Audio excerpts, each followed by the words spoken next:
Hello everybody and welcome to yet another broadcast. This time it's round number 2 of the 2024 Sunway Sitges International Chess Festival.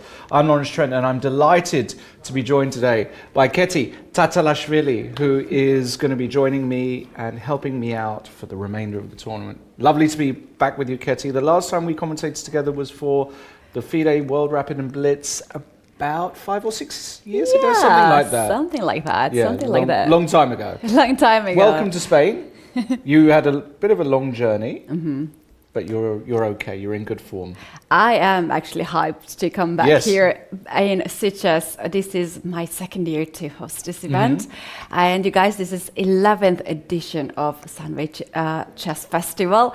So excited to be here because this is the event where we have super grandmasters, legends, prodigy chess players, and also chess fans who likes to play, some club players, because we also have side events alongside the main tournament here. And we have to very quickly shout out to our new world champion, who was crowned yesterday. Gukesh being 18th world champion. It's a new reality for us. Yeah, and we're happy for him. 18 years old and the 18th world champion, quite extraordinary. Yeah. And well, there's a lot of, I mentioned on the broadcast yesterday, there's a lot of Indian young players here as well. I remember this is the first time I've ever commentated at Sitges, but every time I played, there was always a group of very, very talented young Indian players. Yes. And I believe we're going to get some on the top boards today as well, so we'll see some of those names. Absolutely. Himself, Gukesh, was also part of Sunway Chess Festival. And we do have also Formentera Chess Festival, organized the same group. So we're having world champions here at this event, so this is pretty promising. And here we have the round 2 pairings. Well, I can tell you.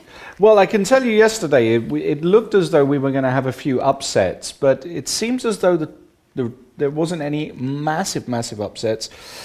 I can see here out the corner of my eye, some of the grandmasters got off the hook when they were totally lost. So we'll see. We'll come on to that later. But just looking at the pairings now, already it's getting a bit tricky for the top players. For example, board 1, we've got Alexenko playing against Harry Zheng from England. He's very tricky. We've got Anna Shukman playing against Jules Moussard. Ting Jingyao, he had an easy game yesterday, again playing against a tricky opponent, Junwei Li. Adarsh, one of the young Indian players we were talking about, playing against another young super grandmaster, Marc-Andrea Maurizzi. Li Di against my old friend Lawrence Webb, who now resides here in Barcelona. And Manon Schippke is playing Gavrilescu. Ido Gorshtein against Tejaswini, another Indian player, and so on and so forth. So we've got a lot of, again, potential upsets on the card. All of these players now rated in the 22 to 2300 region have got the talent to do something against these grandmasters. I think that's the big difference, Keti, isn't it? Is that still the 1900 and 2000 players, they can get a very good position or a winning position, but they fail to convert it. But these players, they're just that extra level where if they get a good position, they're actually good enough to convert the advantage. Absolutely, I agree with that. They are dangerous opponents. You better not give them a chance because they will definitely use it and convert it. And also, they are young players who has rating below 2400. They're looking for tournaments like this to have a chance to shine. Exactly. And the pairings and the standings, there was not a person that I look very much to see his game, and this is the chess legend Vasily Ivanchuk from Ukraine. He started with a bye the first round. He did not play. So in the tournaments in Spain, you can take a bye, you can just skip around, but you're not getting any points for that. So it's 0 points, it's not even half a point. Wow, okay, there you go. Ivanchuk playing for the love of the game, because to start in an open on 0 points, in an open like this, the chances of you winning it, well, are very, very slim. But He's a great player. He's one of the greatest of all times. Maybe he'll put a winning run together, and who knows what could happen. Absolutely, and he's coming back from Qatar Masters. We had actually the same flight, right, and arrived this morning. Ivanchuk that had a really, really impressive tournament, hasn't lost any single game, won 4 games and then made the rest of the draws in very, very strong field. I think he's very much looking forward for this opportunity to play here one more time. And as you can see right now in the playing venue, we have these special boards dedicated for the top boards. And I saw that Vasily Ivanchuk was also located there. We also have one special board dedicated to top player. If a top player drops the point, still can play on that area. And I saw that Vasily was actually seated there. So we're gonna have him on camera. We can check out. And here we go. He's so focused actually, starting white pieces this round. Actually, I checked that he's on the board 80. So that's a big tournament, right? And to climb from the board 80 to the top boards, that's going to be a long way. Yeah, it's gonna be tough. But you know what? If anybody can do it, Ivanchuk can. Let's get stuck in to the games starting from the top. Why not? We've got on board 1 Kirill Alexenko. This is the position at the moment against Harry Zheng. We have got what must have been a Berlin defense, is my guess. If we just quickly go back, we have a Spanish opening. Oh no, we have just we have a delayed exchange Spanish. Very rare to see this move, bishop takes c6. Of course, the main move here, rook e1, has been played hundreds of thousands of times. The move bishop takes c6, it has been tried by a few top players. I'm very interested what Kirill has got planned with this move. It's a very slow approach, d takes e6, and now he protects his pawn on e4 with d3. Now the e5 pawn is on pre, so Harry Zheng makes the very logical move, bishop d6, knight d2. The other bishop comes out to e6 and b3. Totally normal setup so far, nothing really major to report. But Kirill is just playing a very slow and steady game. He's not looking to knock his opponent out in the opening. And he's going to put basically some strategic questions to Harry. He's going to say, look, I'm the better player. We're going to play a slow game. And let's see if you can contest me. That's the way I think he's going. He just tried to take his opponent out of the preparation because we know that young guys, they are so good at openings. Basically, most of them are working heavily on the openings and the tricks. So I know that many top players, they just prefer to have the equal position, something that they feel comfortable and they are trying to outplay the opponents. This setup, what we have right now on the board, seems pretty fine for white. White is trying to hit the pawn on e5 with next move bishop to b2 to fianchetto this bishop, targeting the pawn, central pawn on e5, and force black to go to passive. And then somewhere, I believe he will strike in the king side with f4. So he has a plan.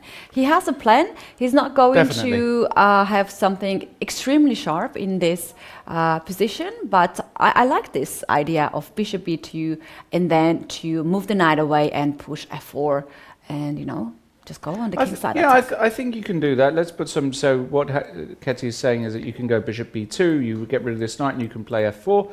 I absolutely think you can do that. The big question as well is, let's say, I don't know, let's say black plays a normal move like castles, we go bishop b2, black now will protect that pawn on e5 with knight to d7. The other question is, does white actually want to break open the center with the move d4? Ooh, this is also a kind of typical way to play this position, and after takes, and now let's say knight takes, this bishop on e6 is actually very, very vulnerable, and you've opened up this long diagonal for the bishop. So it's going to be interesting to see, and we can see there Harry Zheng, that's Kirill in focus, but his opponent Harry, very young guy. I don't know Harry Zheng at all, actually. I don't know him. I've never met him. I guess he's probably 15 or 16, something like that. He's 14 years old. 14. There you go. Old. He's 14. Already to rated 2248. And I will say, Ketty, we're entering a bit of a golden era for British chess. We've got some really, really talented players. We've got Shreyas Royal, who just became a grandmaster, the youngest ever English grandmaster at 15 years old. We've got Bodana, who's unbelievable. I just saw her at the London Chess Classic. She's 9. We played 2 blitz games, and she killed me in both. And I'm not a terrible blitz player either. And she absolutely destroyed me. She's 9 years old. For me, she's the biggest talent I've ever seen in the flex. I mean, she is just wow. And we've got Ethan. We've got like a group of legitimate world-class young players. Very, very exciting time for English chess. And it's not been like that. When was the last time English chess produced some seriously top players? David Howell, Gawain Jones, well, those guys were grandmasters already 15, 20 years. So we haven't had anybody for 15 or 20 years. So it's time. It is time. It's time. It is time. Okay, let's move on to the second game. Anna Shukman. I don't know anything about her. Do you know? I've heard her name actually. She is quite a promising player. Has played a lot of youth tournaments earlier. And look at this setup. I absolutely love the white setup approach here to go with early g4 to attack the king side. And now Jules Moussard, who is one of the top French chess players, he has to make decision where to castle the king, which is still in the center. He can castle on the long side in one move, but then look at this pawn structure being pushed already a6, b5. If you castle on the short side, first of all, you have to develop your 2 pieces. And then, do you really want to be under a heavy king side attack? Yes. I love this for white. Maybe it's not too much yet, but it looks really scary to me.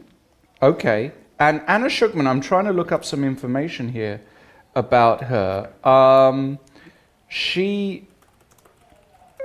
Do we know exactly, because she's got the international flag here, hasn't she? She is from Russia, as I understand, and she has the Russian flag. FIDE flag. Right, because she's from Russia. I was just looking her, and she is. How old is she? Born in 2009. Yes, born in 2000. So that makes her 2015 years. 15. Another talented, and this is the thing about open tournaments, and this is, I often get asked, Lawrence, when are you going to get your grandmaster title? It's a question, and it's like, well, I'm thinking one day I'll think about it, and they say, why don't you just play some opens? And I'm like, this is the reason why I'm not playing opens, because every round you play somebody who's 12, 13, 14, 15, extremely talented, extremely underrated, and who knows theory. And look at this position here, as you said. Now, this is probably a theoretical position, Ketty. This position here is probably some sort of theory. But, do you want to be black here against a well-prepared youngster? I wouldn't. And knowing Jules, he's a very tricky player. He likes to be the one who attacks the opponent and creates all the pressure.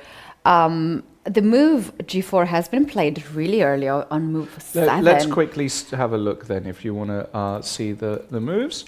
So we had we'll just go from the start. We had a Sicilian and a Taimanov, Sicilian Taimanov, which is, of course, very playable, a6. And this is the move you're saying, g4 Ketty on move 7. Very unusual move. It's not the main move at all here. It is not. Queen d2 is the main move. Bishop d3 is the main move. Bishop e2, queen f3. Any of these moves, even f4 is more played move than g4. g4 is something pretty new that has actually played, but not that often. And I can see in the online database that white is actually scoring pretty nicely. Really after g4. Interesting. I like it. I mean, it makes sense because, of course, in all of these Sicilians, you tend to play on the king side with your pawns anyway. And this is just a very aggressive move, which I guess is aimed against, if black goes knight f6, you can just play g5 and kick that knight away and the knight has got nowhere to go. So I do like it, actually. Knight takes d4 is probably the main line. I guess Jules is playing that because it's the main line. Maybe b5 is a move here as well. Pretty standard. You can do that, and I also see that there is possibility to play h6 to stop the g5 happening. But like, by the time I was playing chess, moves like that was dangerous to play if you plan to do short castle. You definitely don't want to touch that pawn. Yeah, you create what's called a hook, don't you? If you play h6, what Ketty is saying is that after h4 and sometimes g5, White has already got a head start in trying to get some lines open. So Jules took, okay, takes, and now b5 looks fairly standard. Castles queenside, bishop b7, and now White plays the classic king to b1. You see this in so many Sicilians where the king is castled on the queen side. You want to put your king on a much more pleasant square. It's much safer on b1 out the ray of the c file, and sometimes this diagonal, this check can be annoying. So the king is nicely tucked away here, and now Jules is thinking, and he's probably trying to work out how to complete development here, because it's not completely clear to me what the right move here is. If you go, for example, is knight e7 possible? Or no, knight e7. No, knight e7 is a horrible blunder, isn't it? Because I can play bishop takes b5, I think. Oh, I love that. Can we see the line here if pawn takes? So if I take, I go knight takes, and all of a sudden, temporarily, I've given up control over the d6 square. The queen can come to a5, but now I can go knight d6 check. And look at this. The knight is pinning and forking and doing all kinds of stuff, killing black. So actually you can't go knight e7 here. Let me suggest one crazy line that has happened already. Yes. In the game, at this point, black can play knight to f6, provocate white to play g5, and after g5, you jump knight g4, attacking the bishop. And now, as king has already played on b1, you can play this bishop c1. That's a possibility, but there is bishop to f4. Very, very nice move. You take that bishop, queen e7 is a checkmate, so I have to watch out that. Okay. But we have e5 move, and there's a fork. You are basically losing the bishop, if not knight d5 move. Knight d5 here? Yeah, attacking the queen. If you take a knight, I take with the queen, and the rook on a8 is hanging, and somehow the position is collapsing here slowly for black. Instead of that, actually, in the game, we have more crazy lines happening. After knight d5, we have a castle. Actually, 2 games have happened in this line. Castle. And like, if you capture the queen on d4, queen is hanging on d4, you have to watch out because your queen on c7 is also hanging. Wow, that's crazy, that line. Yeah, knight it is d5. Super crazy. I mean, that could happen. That is a very logical passage of play. Now, the question is Anna Shukman, has she seen this already? Has she prepared it? Because I think the move knight f6 is, well, I mean, what else are you supposed to do here with black? If you castle, wait, it's not letting, it's white's, sorry, king b1. If you castle here as black, does that allow, I don't see if that allows anything. I mean, bishop takes b5 is just so tempting again. This sacrifice is so tempting because you can't go here because of knight a7 check. You would have to go queen a5. And it's so close. It feels so close to... Oh, maybe it is just good. Queen c4 check. King b8, I think, is bad. Looks so dangerous. And if bishop c6, can we go knight a7 check? King b7, we take this off. We take here.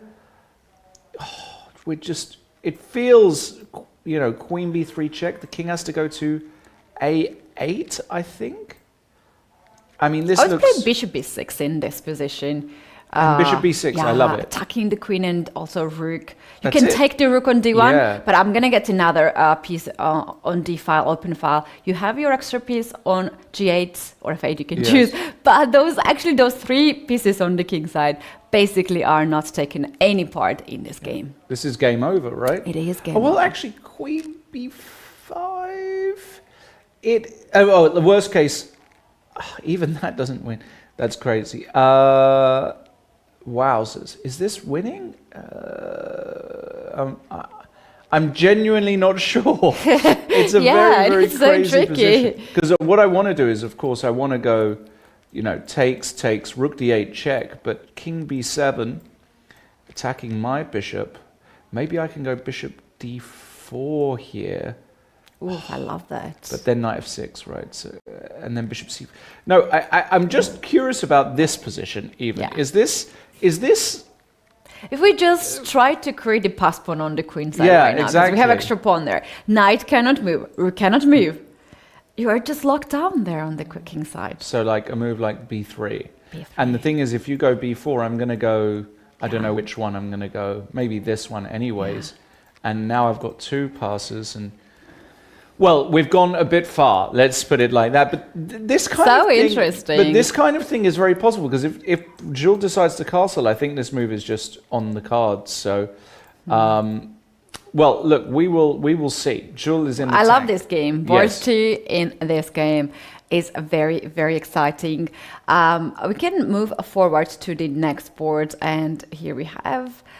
another very nice situation. As we can see, the time on the board, White has not converted that much of the time from the clock. He's still in his home preparation, while Black found it quite challenging to play this structure. Yeah, well, we have, via a very interesting move order, by the way, we had an English to start, a Catalan, and then we transposed into what is a King's Indian attack. We won't go through all the possible lines, we'll just take it from here. I really like White's setup. An early h4, the queen is on e2. If Black ever attacks his pawn on e5, you can just put your bishop on f4. And the reason you play h4 is twofold. It helps secure some squares. You can also use that pawn to create some more weaknesses down the line. So h4, so Black played the move rook b8, also a very typical move here, I would say, getting the rook off the long diagonal. A lot of the time Black wants to play b5, so it makes total sense. Now in this position here, I expect White is either going to play the move bishop f4 or the move h5. Those are the two moves that make lots of sense to me. The move bishop g5 is not ridiculous, because you might say, well, if you lose this bishop, suddenly the d6 square becomes a big weakness. Oh no, that is so miserable square for Black to guard. If you exchange your dark square bishop, then you can never get rid of the knight from d6. And I've just realized this board here, they are two Indonesian players. Is that right? That is right. Sorry, it is Indonesia. Singapore, I guess. Let me check Singapore, quickly. sorry. I beg your pardon. Singapore. I beg your pardon, not Indonesia. Singapore, yes. I should have known that, given that the World Championships was just there, but I should have noticed the flag. Yeah. Well, we had Jingyao last year here, and remember that we were pretty amazed by his play. So, when you have a strong sport person from your country, somehow they can be the ambassador of your country and can be something that the people can memorize your nations by. We're moving forward, right? Talking about being the most famous person in your country, it wouldn't surprise me if Gukesh actually momentarily was the most famous person in India, because Indian chess is a very revered sport. It's not a fringe sport like it is in perhaps some other countries. And Modi, the Prime Minister himself, tweeted after Gukesh's victory, congratulations, as did the head of Tamil Nadu, which is where Chennai is and where Gukesh is from. So the heads of state basically have acknowledged this wonderful victory. And when they do that, they have tens of millions of followers. It really means something. So I'm actually looking forward, Ketty, to seeing Gukesh come back on the plane and come to the airport. Yes. I hear there's going to be over 100,000 people waiting for him. That's what I hear. So, When he won the candidates tournament, we have seen the footage how it was waves of people, fans waiting for him. And this moment when he met his mother, and it was a beautiful hug between these two. Right now at the World Championship match, he had his whole family supporting him, but I cannot even imagine how it can look when he goes back to India and meets his fans. Every single Indian person was so proud yesterday. Of course, I mean, really, because of his victory. They are such a proud people and proud nation. And I can tell you, I commentated on the World Championship match between Anand and Carlsen in 2013. I remember that. And I can tell you, when Vichy was in Chennai, it was crazy. I mean, it was absolutely insane. It was like a rock star being around. And now with the young Gukesh, I think we're going to get even more media attention. And by the way, I will say, I think, you know, my heart goes out to Ding. I'm a big Ding fan, but it's clear that he's been suffering the past few years. But I will say that I think Gukesh is an excellent ambassador for chess, and I think he's going to be an excellent world champion. So I'm really excited about that. Absolutely, I agree with that. I agree with every sense about Ding. We love Ding. We love when he plays at his best. And it has been quite a crucial year for him, but we are expecting him to come back. He'll come back. Again, this is a guy who has not lost more than 100 games in a row. So he can be very solid, he can be very strong, and he is very strong, basically. But to be honest, to be at the World Championship match, to see how stressful this can be for the players, I wish actually both Ding and Gukesh to recover from all this attention and distress as fast as possible, because they have to play more chess. We are waiting from their more and more exciting victories. Yeah, it's not easy being a world champion, all the expectation and pressure. Now, let's move on to an Indian player. That's why I gave this speech. We can see there in the picture on the left-hand side, Adarsh. Now, Adarsh, don't know who he is. He's one of many young Indian talents. He's rated 22-35, playing white against Marc-Andrea Maurizzi from Corsica, playing under the French flag. Marc-Andrea, I know, I've played a bunch with him, extremely talented. And today he's decided to go for it with black. He's just said, you know what, I don't care if I'm playing a young Indian kid. Let me go for it. And the way he went for it is by playing an Italian game, very standard, with an early knight h5. He got the knight to this lovely f4 square, and after knight f1 played the rambunctious move g5. Yeah. Oh, I love that. Yeah, I also like it. It's a move I would play here, definitely. The idea is not only just to support the knight on f4, but also to be able to play pawn to g4. So white played bishop to e3, and black said, okay, I am going to put the pawn on g4, force your knight back to d2, and play h5. So black is now clearly committing to the king side. There's a trade on a7, knight takes a7, and the knight comes to e3, and the knight comes back. White's other knight now does defensive duties via f1. The knight can also come to g3 and maybe to f5, because when you've moved your pawns forward like this, you also create weaknesses.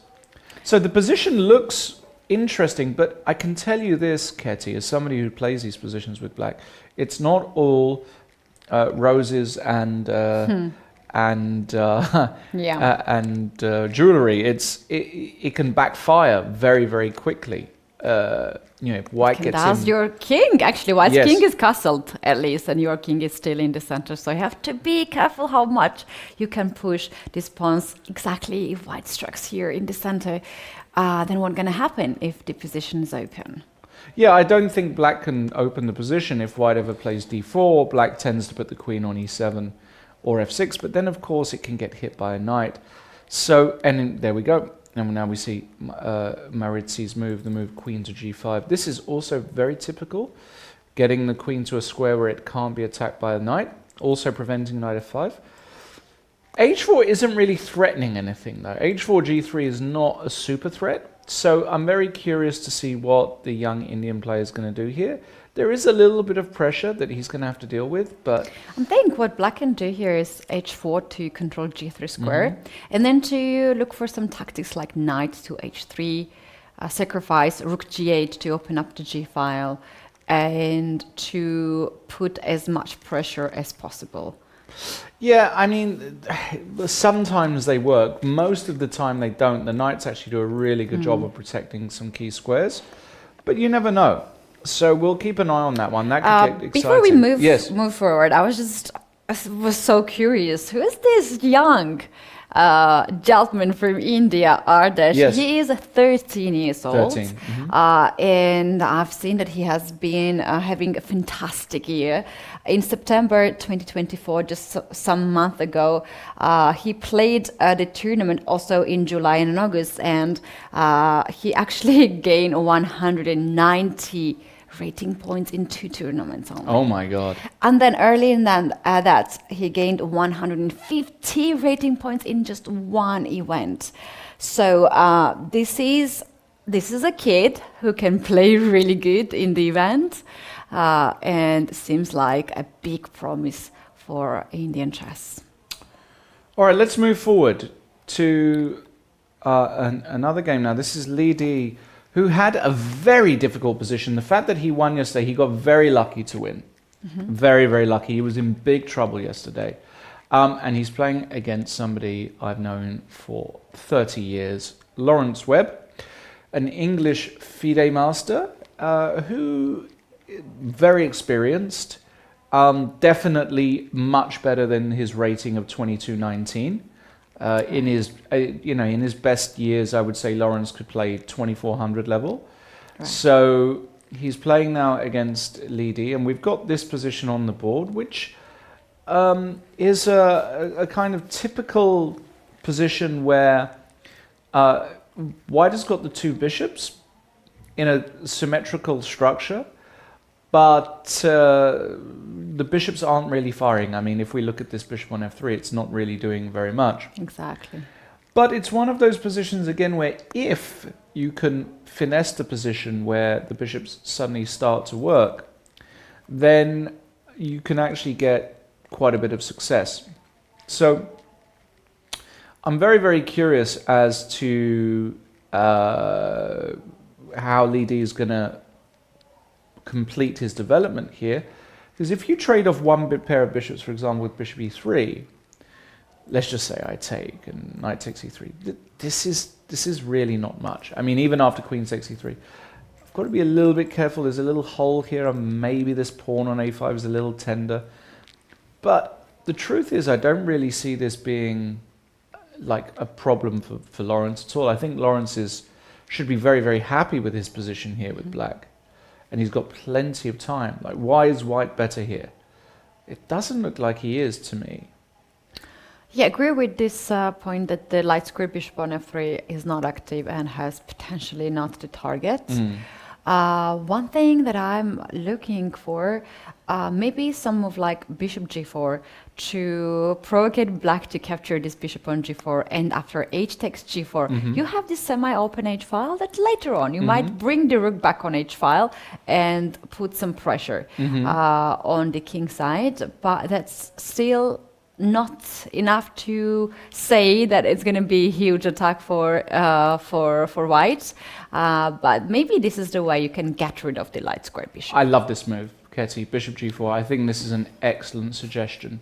Just getting rid of this bishop and saying, you know what, I hate this bishop. It's not doing very much. Take it, and you know what? I really like the move. I think it's an excellent strategic move. In fact, I expect to see this move. I really actually think this move will be played. This makes tons of sense. And then, you can start to, if you do take on e6, then the bishop can come to g5. There's some disconnection at the back rank. Love it. I think we're going to see it. We will, we'll take a look a bit later. Now, moving on a little bit to board number 6. I'm going to ask you, because you know women's chess much more than I do, Ketty, and you've been around these players. Manon Schippke? I don't actually know how to pronounce her last name. Do you know much about her?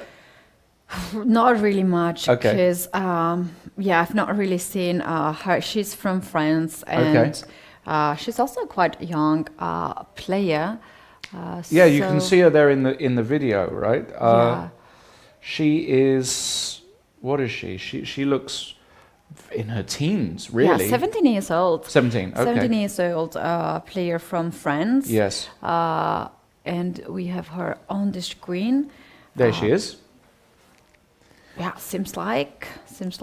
But she's rated someone new to my eyes. Well, 22. Hold on a second. It's rated 2215.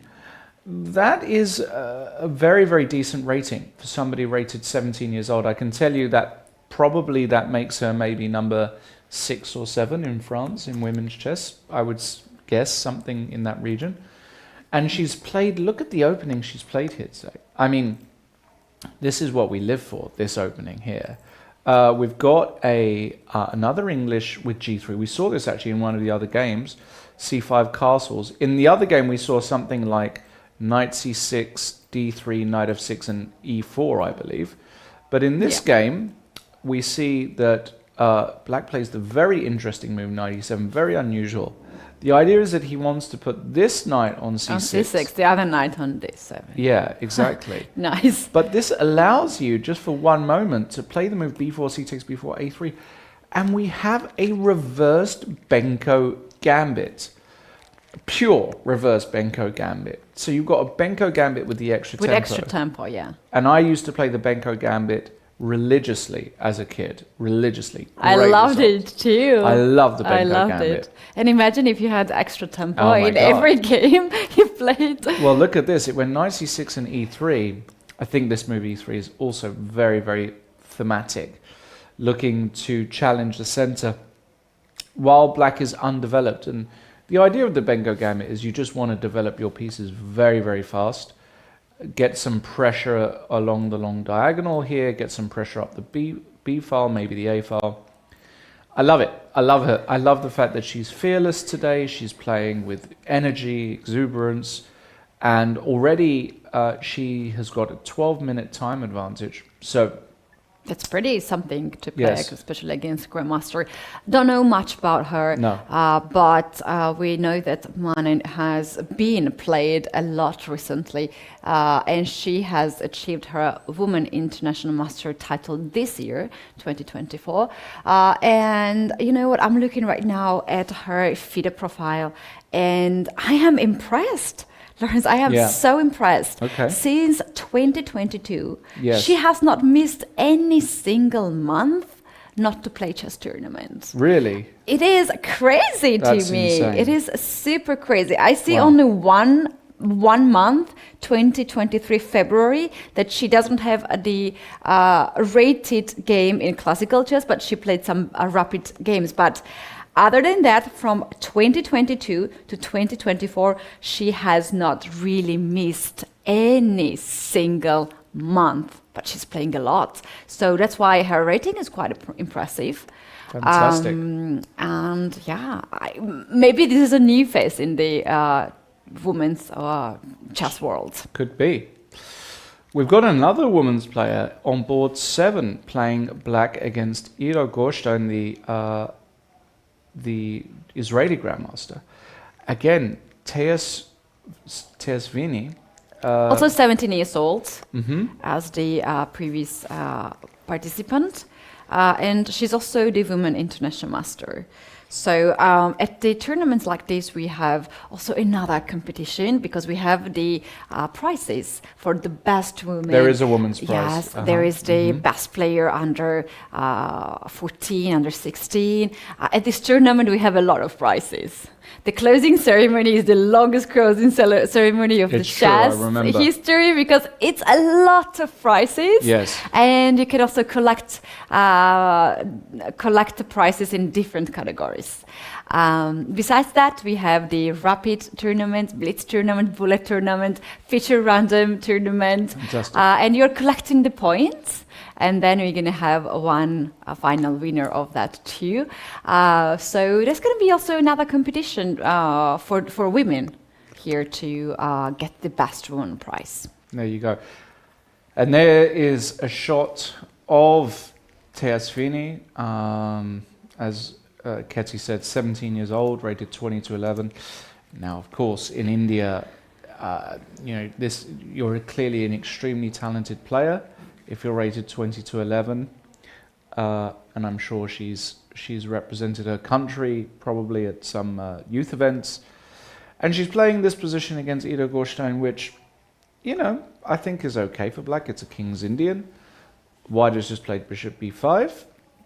I guess black is just ready to play the classic f5 break. That's what most people, I think, would do in this position. I have a question. Yeah. I wonder what is the reason to play bishop from e2 to b5, as still the rooks are not developed in this position, and you are moving your bishop once again from pretty nice square from d2. Is he willing to trade this bishop to the knight on e8? Yeah, it's an interesting question. I don't think so. I don't think that's the idea at all. Maybe the idea is just to be able to stabilize with a4, but you could have done that in the previous move. I'm just thinking, maybe the idea of this is like, white doesn't like this knight to be on c5. With knight c5, f5 is much stronger, right, to attack on e4. So maybe he wants to get rid of this knight. But if you do right now, then you give the d6 outpost for this knight, right? So maybe bishop b5. Yeah, if you play now and you move knight d6 is so well a structured position. But let's say bishop e5, and if you go here f5, which is like logical move. Now maybe you're gonna give up both bishops for the knight. Let's say knight to c5, bishop to c5, pawn takes c5, and you also take that one. And I don't know how this position looks here by the engine evaluation, but like this can be 2 knights versus 2 bishops.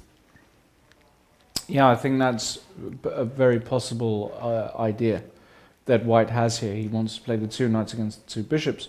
With the closed position, the knight can obviously come to c4 very quickly, and if you can get some kind of bind with a4, knight c4, the knights have got some very nice squares. Knight b5, some sort of things like that. And basically you don't have that kingside attack anymore without knights to create more danger. Exactly.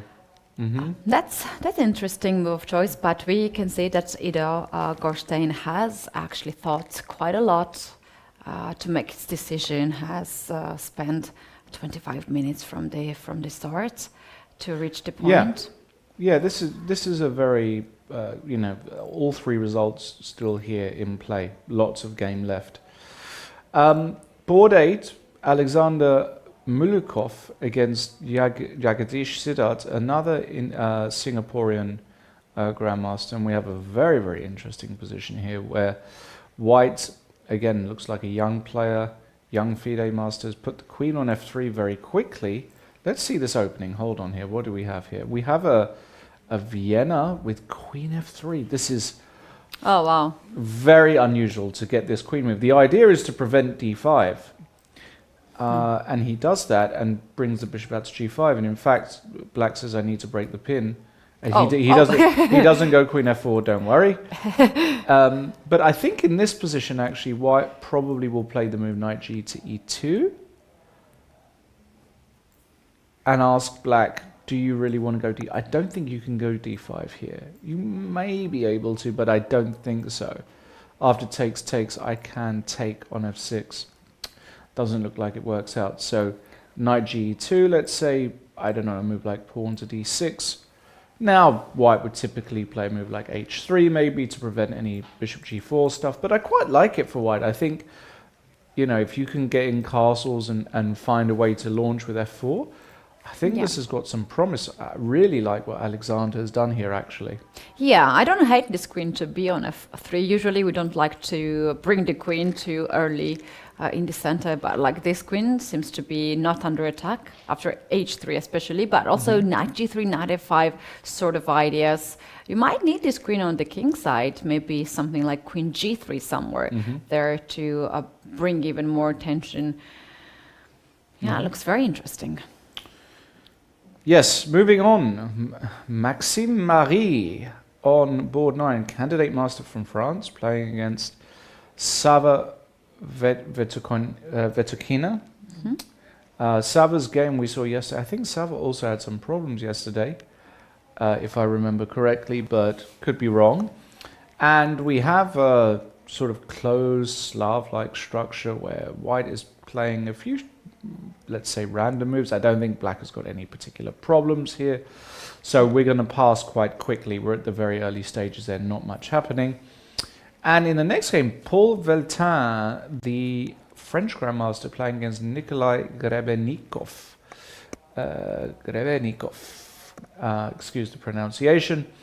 Looks as though white has already got a very promising position targeting this pawn. And if black castles, or you're so close to just being able to win that pawn.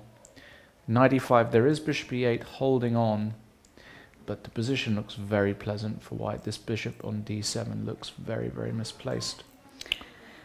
Yeah, I'm just looking for some upsets because we are, I think, half an hour from the start, a little bit more than half an hour from the start. And we do have first a very exciting position. Let me quickly figure it out which board is this one. So here we have Lucas. Let me check. Lish. On the board 17, if we can pull up that. Board 17. Board 17, okay. International master from Austria, Lucas Leitch, against Spanish Ivan Montes Molina. This is a potentially very sharp game where black can get an advantage. If black takes the pawn on d4, this is very interesting actually. Pawn takes on d4, pawn takes on d4, and a typical exchange sacrifice, rook to f3. Pawn takes f3, and then you can take on d4 with a knight, attacking the queen, and the pawn on f3 is also just miserable. You cannot really guard this pawn anymore, and you have to watch out the b2 pawn as well. Wait, this is just this is just winning, right? It can be the first and the earliest upset of the round too. This beautiful exchange sacrifice, rook takes f3, not that difficult to see, to be honest. It's quite a thematic exchange sacrifice. Just played. Now you can take on h7. That has to be calculated, and now the queen has got a square on g6. But you're not. Your pieces are kind of a bit strange here, and actually, I'm also thinking maybe bishop d7 is a quiet move like that to control the e8 square. Keep all the threats on the board. That can also work perfectly fine. Yep, that can work. But I think just taking here, you can't go king g2 because knight h4 check would fork. And after king h1, I actually just don't see a move against queen takes b2. The knight has got nowhere to go because we're controlling this Absolutely, square. And you're losing the rook on a1. Exactly. And you can't give the check on e8 basically because the bishop on e7 is hanging and it's another extra piece. Oh, this is just terrible. Look at this. If we just go back, because we sometimes struggle to find the correct move order, because you can also start with the rook f3. If you do that, then white has this sneaky move. Maybe d takes c5 instead of taking on f3. Ah, that's a clever move. Yeah, a nice little intermediate move. Yeah, I think that works. And now this is a totally different ball game because your queen side is... So yeah, I think you have to take on d4 first, and that means that maybe you have to take with the knight. Just to avoid all of this. And now... Well, we have to watch out not to lose the queen, because after queen d4, this is bishop h7. Pretty unpleasant little tactic. But you can just... for example, I think a move like rook f4 or rook somewhere, threatening bishop takes d4, and actually hold on. Oh yeah, sorry. Yeah, I think rook f4 is probably good. This looks very dangerous for white. It looks very, very dangerous. So you're right, Ketty. I mean, we could get Lucas Leitch, who again I don't know who this player is, but looks as though it could be big trouble for the international master. All right. Well, look, we're about an hour into the broadcast. I think this is probably now a good time just to take a very quick break. All games still ongoing. In the top boards, no big news yet, but the games could develop into something very interesting. So we're going to take a small break, but we'll be back in just a few minutes with continued coverage of round 2 of the Sunway Sitges International Tournament. Don't go anywhere. We'll be right back.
Hello everybody and welcome back to round 2 of the Sunway Sitges International Chess Tournament 2024. The first, well, I should say the games are still in progress.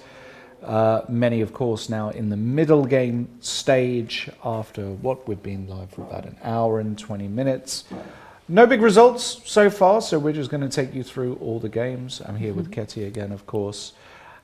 Where should we go first, Ketty? Should we very quickly, I mean, I've been fascinated by board number 5, perhaps. This is my good friend Lawrence Webb. Let's see what actually happened. He didn't play your move, bishop g4, which I really liked, but Lidi took on d8, takes, and now played h4, makes total sense.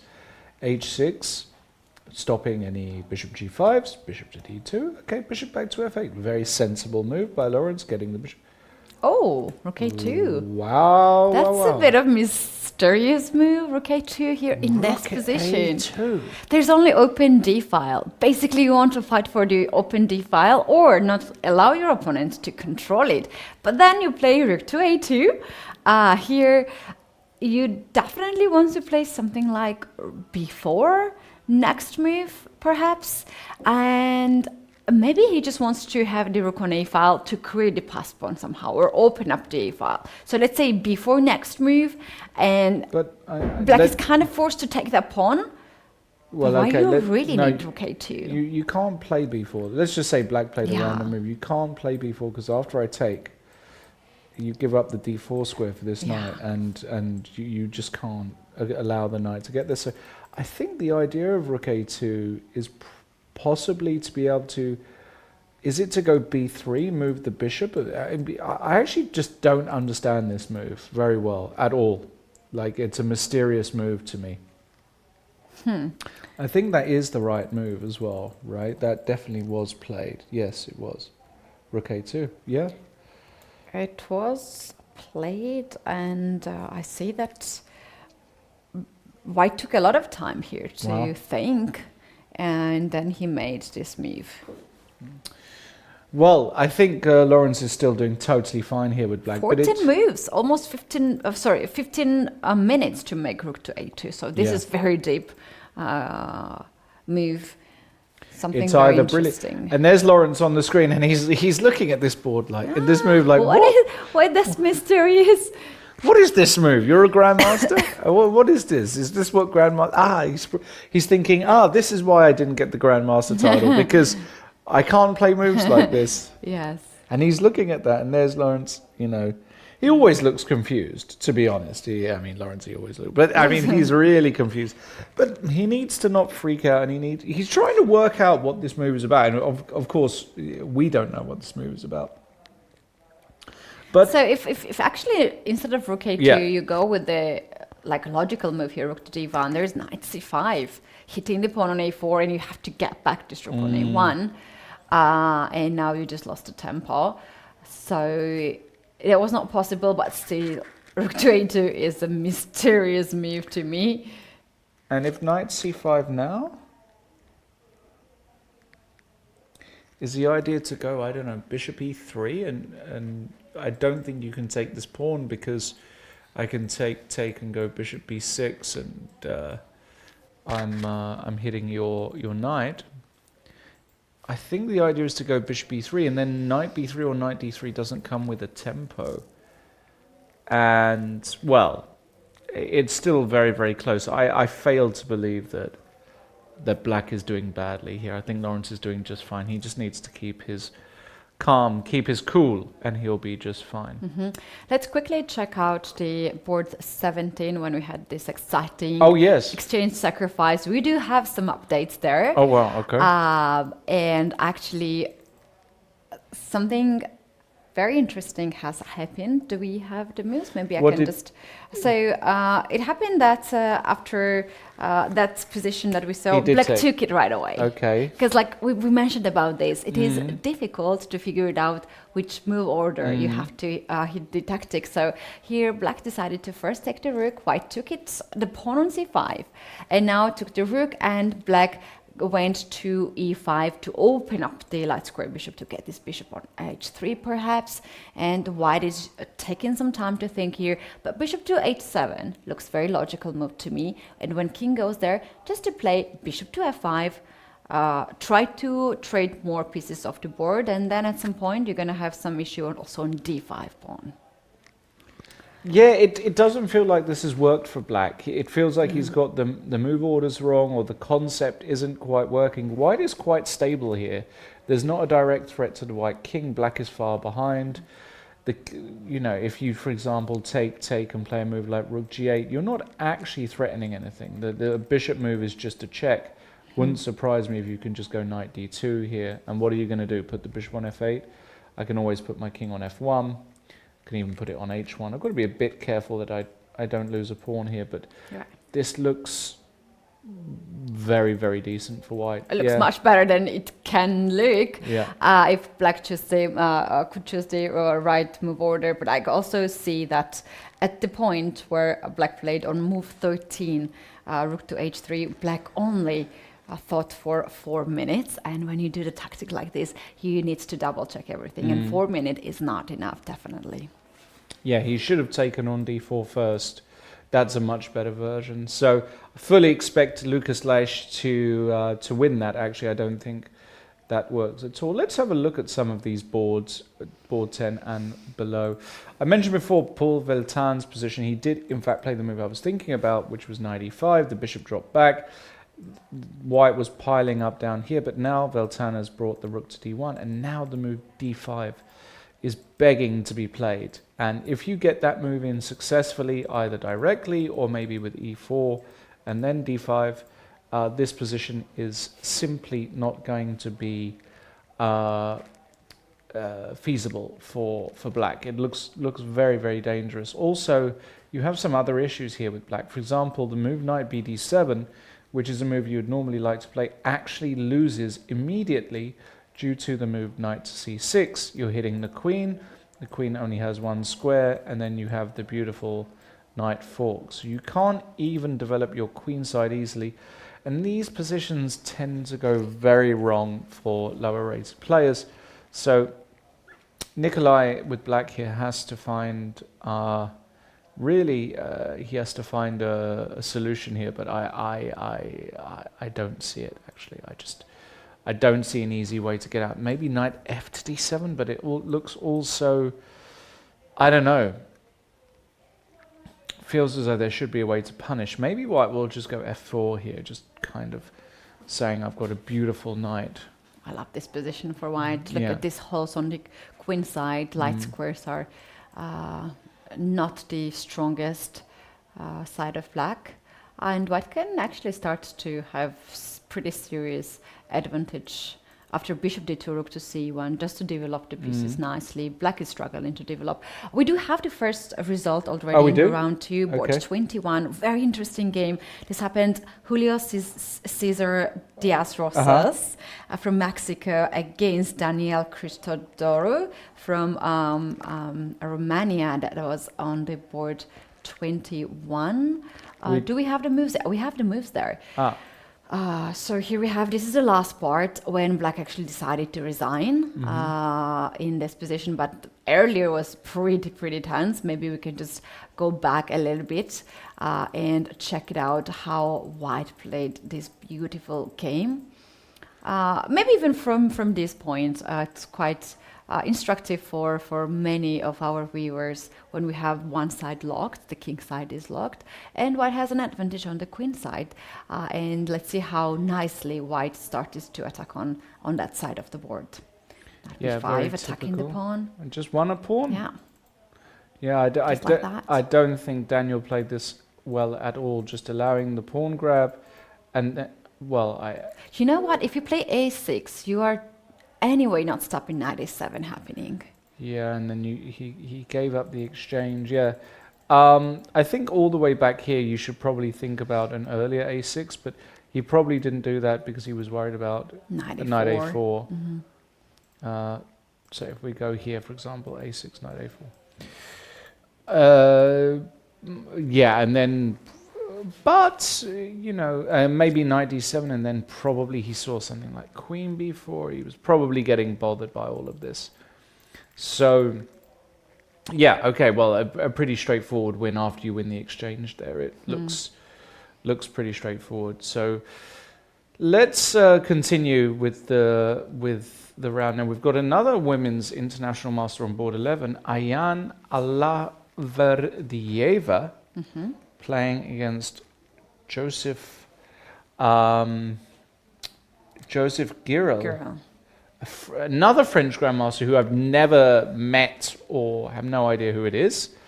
Probably somebody young. And we have a position which has definitely come from a French defense. And this is the position at the moment. And, well, we're right at the start of the game still, to be honest. But I think White's position is actually quite okay. Yeah, I just wonder this time situation, 44 minutes for White. She seems to spend a lot of time here. But usually when we have this kind of time difference, you might think that White had some problems to solve, and that's why she converted that much time.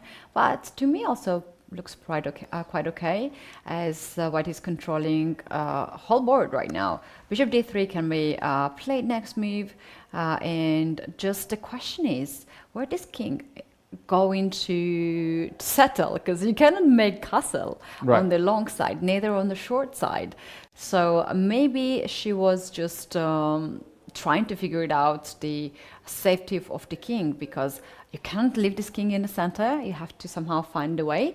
But yeah, at this point, I cannot really see any square to go rather than on f1. Let's say bishop d3 first, and then to play something like king to f1. But like, White has to be very careful here with this king. Yeah, White does have to be careful. The king, as you said, can go to f1. Black has still got issues of completing it. But Black has just played the move bishop b5. I was thinking about this move. Does Black want to actually trade these light squared bishops? And that's what Black has just done. So here's a question. If I go a4 hitting the bishop, takes, can I now take with the king? With the idea of maybe getting my king safe via g2 and h1, just walking it there, and then having effectively castled. If Black gives a check, I can also play queen e2 here, because the knight on a5 is very, very loose. So, for example, after takes, you have to do something about this knight. Sure, you can bring the other knight round, but now I can get my rook to c1. Very important move, it looks like, just to threaten b4, b5. Things can go horribly wrong here for Black. So I still get the impression that I would take White here, but maybe it's kind of all right, this position. Maybe it's all right. Shall we check out how Ivanchuk is doing on his VIP board, a special board, which is separated from the others, and we know that he's starting from board 80 with 0 points. His opponent has half a point, and currently this is the position. Look at his time. He's not even thinking at all. 1 hour and 22 minutes. Yeah, and the other thing is bad news for Black here. Black is rated only 1650, so Ivanchuk is 1,000 points high rated. What? Which is 1,000 points difference between the opponents. I've never seen this situation earlier. 1,000 is a lot, and unfortunately for Black, it is effectively over. White is a pawn up, healthy pawn on c5. The rook is behind it. He's got the central domination. So no endgames are good for Black. It's just a pawn. The knight is bad on e8. There's not really much to comment on here. It's just a technically winning position for Ivanchuk. And Ivanchuk against somebody 1,000 points higher rated wins this position 999 times out of 1,000. Yeah, that's true. Even if you had no sleep at all and had 7 hours of flight, like overall 10 hours of travel. Yeah, you are very, very strong grandmaster. At the age of 55, he's strongly holding 2630 FIDE rating. This is unbelievable. So Ivanchuk will win that game. Let's go to some of the other boards. Let's take board 12, for example. Lamparty against Ervan Lever. Fantastic position here for white, in my opinion. A Love this beautiful knight on f5. Yeah, so dangerous. There can be some tactics here. Knight g7, h6, or knight h6. Black have to watch out not to blunder any of this kind of ideas. Yeah, you kind of want to kick with it g6, but firstly, there's an argument that maybe in some positions it's not even a threat. For instance, knight e3 here, if you capture, I'll capture it back with the pawn, and your bishop is struggling. Yeah, so you win the piece back. You could make an argument maybe that's released a bit of tension for black, but I think that, yeah, these positions in general tend to be very, very difficult to play as black. You have to choose very precise moves. And you also don't have the plan here in this position, as to strike in the center with d5 is impossible right now. White is controlling that. Obviously, kingside is not the side you want to play any pawn moves or anything, because it will just open up and expose the king. And also to start the play on the queen side.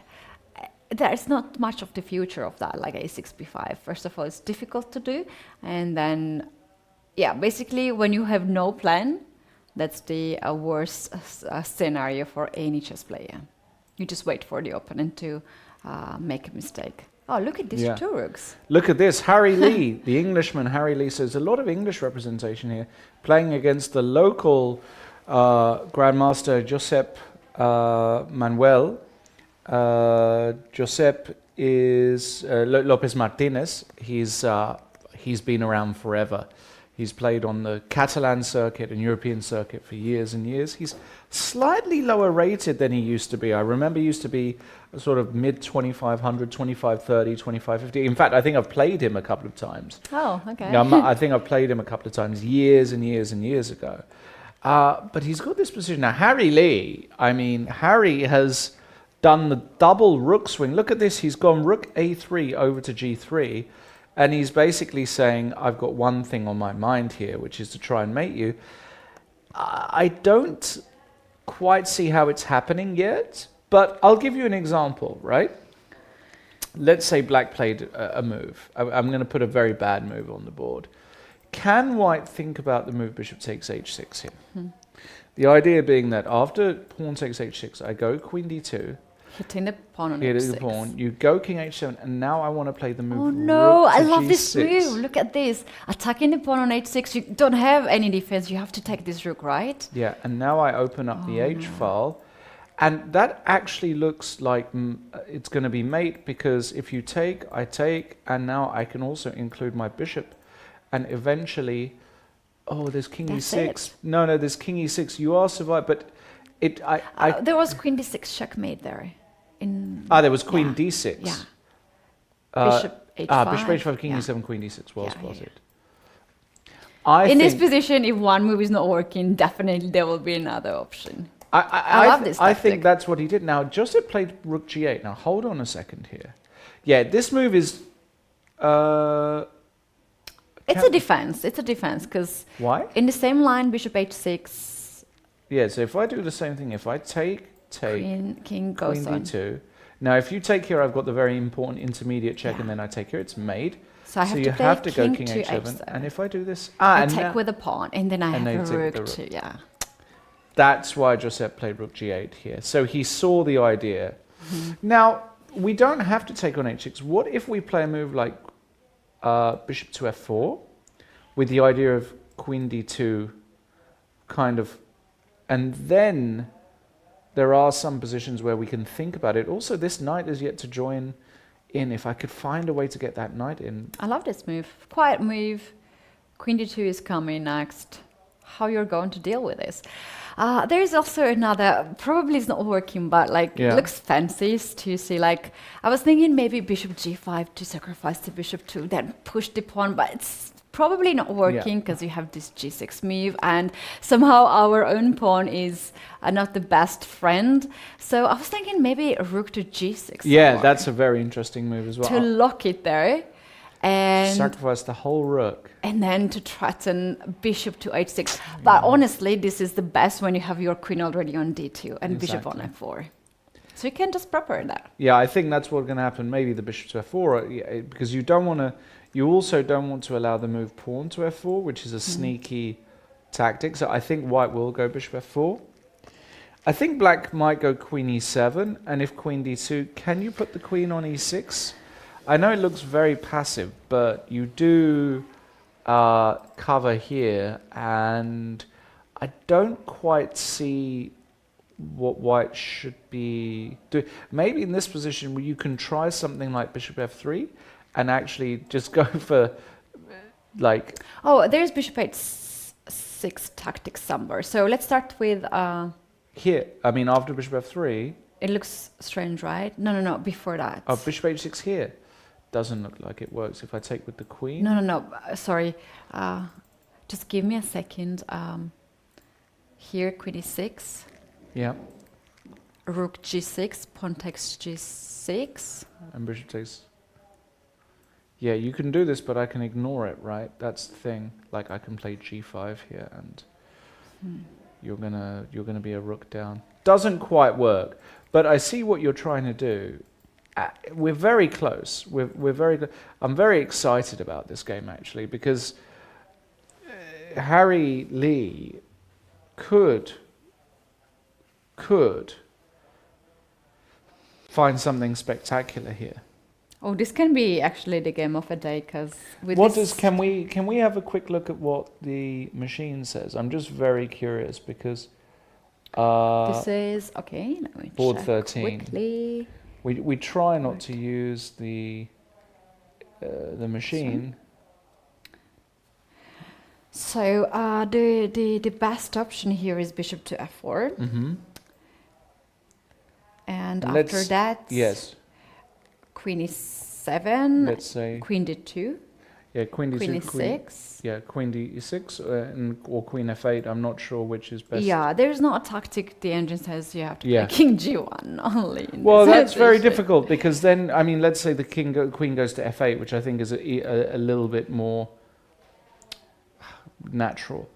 If your best move is to kind of hide the king, then it's saying that there isn't actually much here, and suddenly you've completely vacated the queen side, and black will start to try and play on the queen side. I still think Giuseppe is big favourite to win this game, actually, because if there's no tactics that work, then your queen side is very weak. I agree with that. Well, still interesting situation there. I was just looking for the statistics, because also myself, I saw so many Georgians here at this tournament when I was looking at this. Are there a lot of Georgians here? A lot of Georgians. Really? I didn't know we were so many Georgians. Really? Actually, but like let's go through these statistics. What we have here at this tournament, we have 17 grandmasters, only 2 women grandmasters, but we have 21 international masters. That makes total 108 titled players in this group, in Group A. Okay. The most represented country is obviously the host country. Spain has 36 players.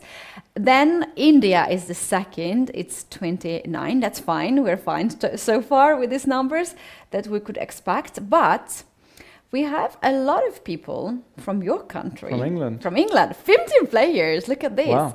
But we have even more from France. 30 players. Yeah. That's pretty Makes nice. sense, because, of course, to get to here from France is pretty easy. Pretty easy. But what got my attention is 11 players from Singapore. This can be the effect of the World Championship match. Absolutely. Absolutely. Direct effects of that. And a lot of people traveled all the way from US to Europe to play this tournament. That's 10 participants. From my country, from Georgia, we have also 10 participants, which basically is a big number from small country. And yeah, those are the most represented countries. And also we have 16 players from Germany.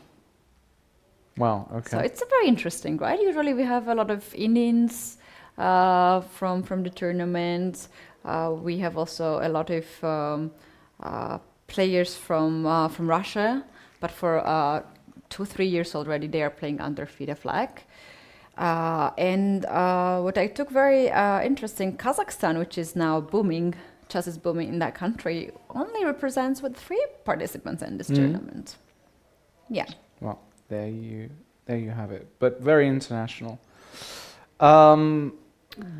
Just moving. Shall we go to board 1 and check it out? What is happening there? Well, yeah. Let's try and do that. Perhaps we can get a video of board number 1. Maybe we last move we checked here was b3 and then I think a4. So they have played a couple more moves. White has played this king to h1.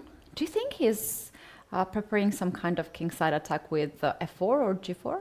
Why you possibly, yeah. Sometimes you can put the pawn on g4 and the rook on g1 and then put the knight on f5.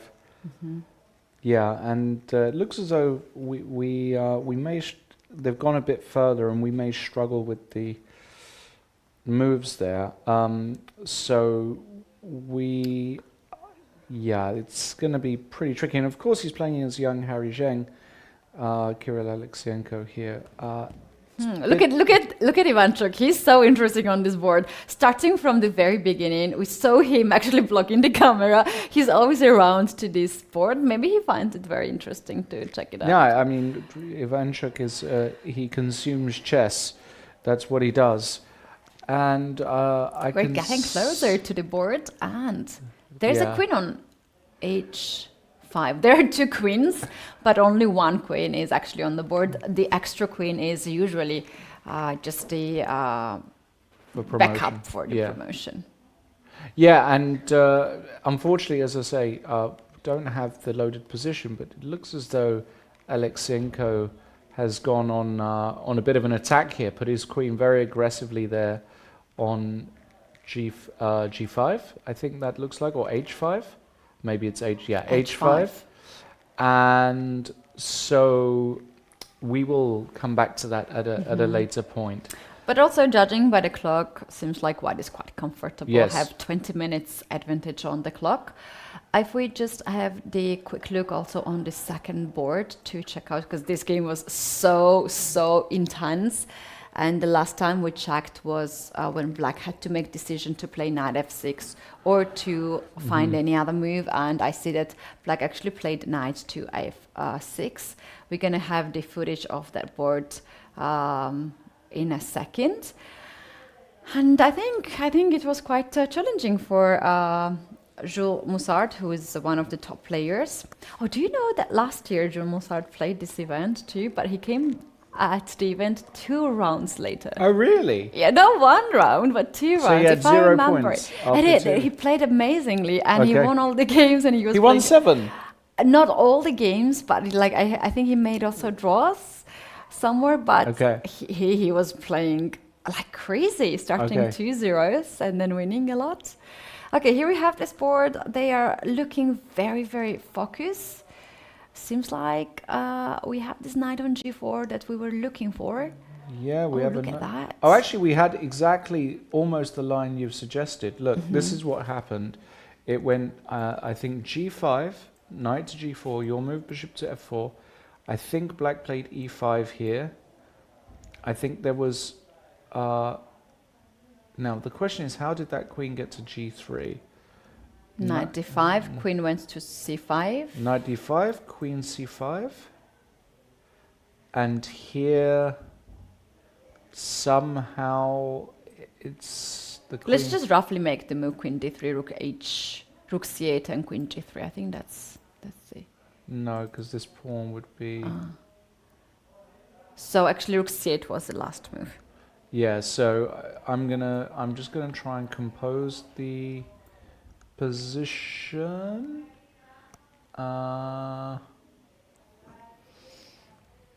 Somehow we're a move down here, which is yeah, there is a bishop on b7. So what I'm gonna do is I'm just gonna let's see here. Let's do this. This, I believe, is the position on the board. Yeah, that's it. How but can that be true? Because I feel like I'm losing something here with white. But this knight is hanging.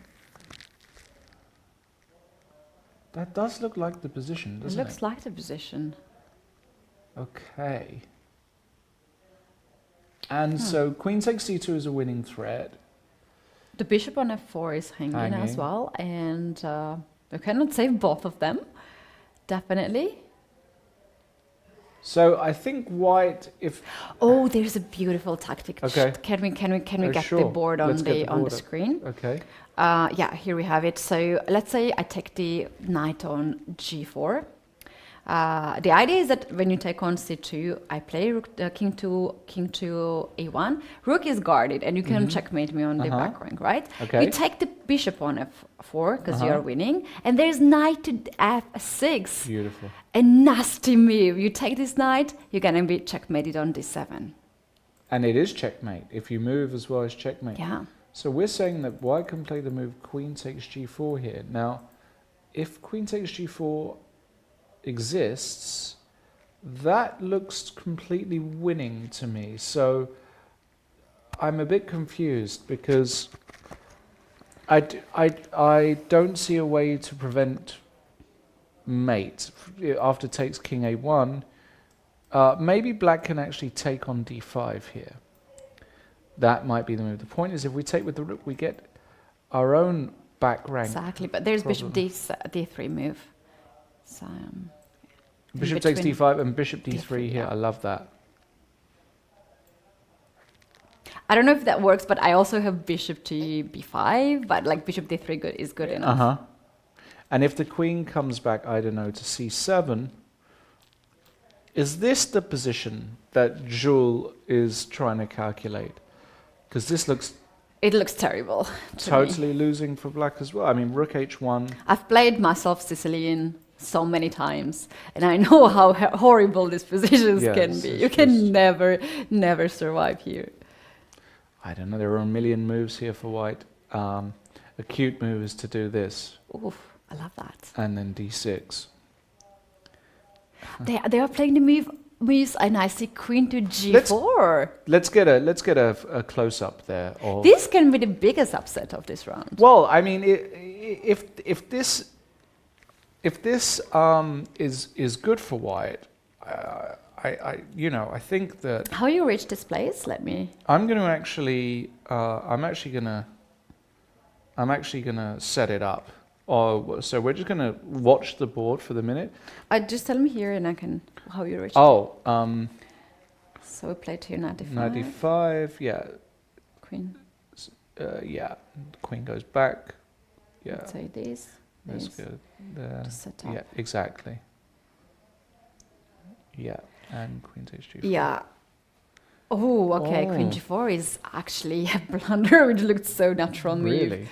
The engine says, instead of that, let's get the... we have the board. So in this position, queen g4 is not a bad blunder. You're not losing with that. But like c3 was the best move here. And... Still, if you take the bishop, I take the knight. Knight f6 is a threat. The pawn is hanging. What do you want more from this position? You know, like you're just winning. Looks very Such good. a simple move, c3. c3. But so the problem with queen takes g4. The problem with that is that you have bishop d5 right now. Yeah, and you can't take with the rook because of the back rank mate. So Exactly. You either take with the pawn. Yes. Now we have this check on c2. Okay. King goes, and there's another nasty move. I don't know, bishop to a3. Right. The engine goes crazy.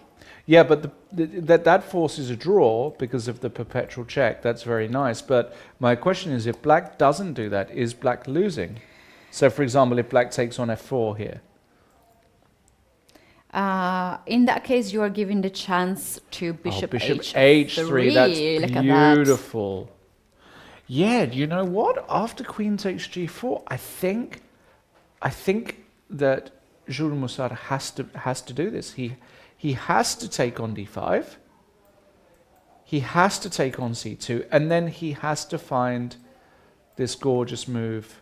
Oh, he can find this move, actually. He's so creative player. But the question is, round 2, you are basically 300 50 rated more than your opponent? No, this is a disaster for Jules to draw this position. I don't know, what is the mindset of the people? Like sometimes we push too much. Yes. We think that, our opponent is lower rated. Will he or she seize these moves like bishop h3? But then are also another type of grandmasters. They don't test their opponents. They don't test, and I think Jules in this position should not test his opponent. I don't know if the time is correct here. What we have on digital board says that white has 16 more minutes and black has 1 hour. No, I think she has. Yeah, she has more. It's not, yeah. She has 48 minutes. No, Jules actually has to find bishop a3 here, otherwise he could lose. And it's an open tournament. Yeah, okay, you draw with black against a decent women international master. He looks very upset. Look at He looks very upset because he probably sees it. He probably sees bishop a3, and he probably sees that the maximum he has is a draw. By the way, the reason why you can't protect here, it's very important, bishop takes c5 is not good because now you lose control over c1. And of course, if bishop c1, you just lose because of queen takes c1. Rook b1? And if you go rook b1,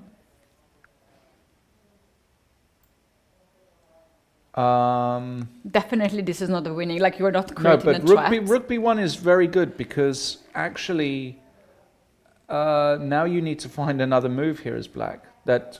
I'm thinking of take on f4 would be fine. Just take on f4. And then castle. Yeah, that's probably it. And there's still a perpetual check here. Yeah. But yeah, so you do have to find bishop a3, and Jules Moussard is not winning today. I mean, there's just no way to win this position either. I mean, the maximum you have is a draw after queen takes g4. Look at him. He's very deep in the calculations. It's actually interesting that, remember I told you that they're following the game that has already played. Yes. And the game that has already played is not a random game, It has been played between Jan Nepomniachtchi and Fabiano Caruana back in 2021. And knowing Jules, knowing how strong he is, he definitely knows this game that has played. Do you think so? I am most certain. I'm not sure. I mean, this Nepomniachtchi Caruana from 2021. I mean, maybe. I mean, I would be Champions Chess Tour. I would be a little bit surprised. Wasn't it a rapid event? That was the knockout event of Champions Chess Tour, which is mostly the rapid ones. Maybe. Yeah. But also, there's another thing. You're always thinking how much my opponent knows. Yeah, sure, absolutely, of course. Interesting situation. I love this game. On the board too. I mean, look, we got to give huge kudos here to Anna because she's played with. And this is the way, by the way, Ketty, that I think a lot of players, they make a really big mistake when playing against grandmasters. They play way too passive. Even with white, they just say, I'm playing a 2600 grandmaster. Oh, that's no big no-no. You're going to be just destroyed by the strong. You have to be very active. You have to be very aggressive. You have to be very aggressive, especially with white. And you have to put the question to them, like Anna's done today. Now, a lot of people are looking at Jules' board because actually from afar, if you just look at this position from afar, it looks totally losing for black. Right. Oh, that's the worst scenario for you when you're like very strong player and you have bad position. We see Ivanchuk there actually checking it out.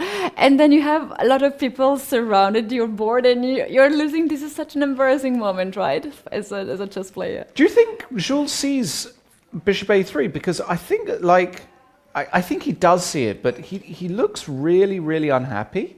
Because he has to fight for a draw. I think he sees that. But do you know what I think he sees? I think he sees this, bishop a3, rook b1. Sorry, takes, right? Takes, check, king a1, bishop a3, rook b1. And I think that in this position, after e takes f4, my intuition is telling me that he's not sure whether this position is actually holding for black. So, for example, after a move like bishop h3, why is this a draw? Because I can castle, I guess. Yeah, but now I can take on a3. This is the point. Okay. And I cover the back rank. And here, rook b2. Oh, you're pissed down, actually. So how do we deal against bishop h3? Because now, this... I mean, it's possible... I don't really know, but if you have to play this or something and allow this check... Oh, no, you just lose the rook. Yeah, it's just over. It's just totally over. So I don't understand why this position is a draw. I don't understand why after rook b1 this position is a draw. I'm missing something. Why is this a draw? Maybe it's some crazy move like queen takes f2? With the idea of b takes a3, rook c2? Is it possible? This might be the only way. So bishop a3, rook b1. E takes f4, bishop h3. Castle. Oh, that's very interesting. No, b takes a3 here. Just play on? No, you can't. No. This is impossible. Okay, so we're checking with the machine, and basically what the machine is saying is that after rook b1 castles...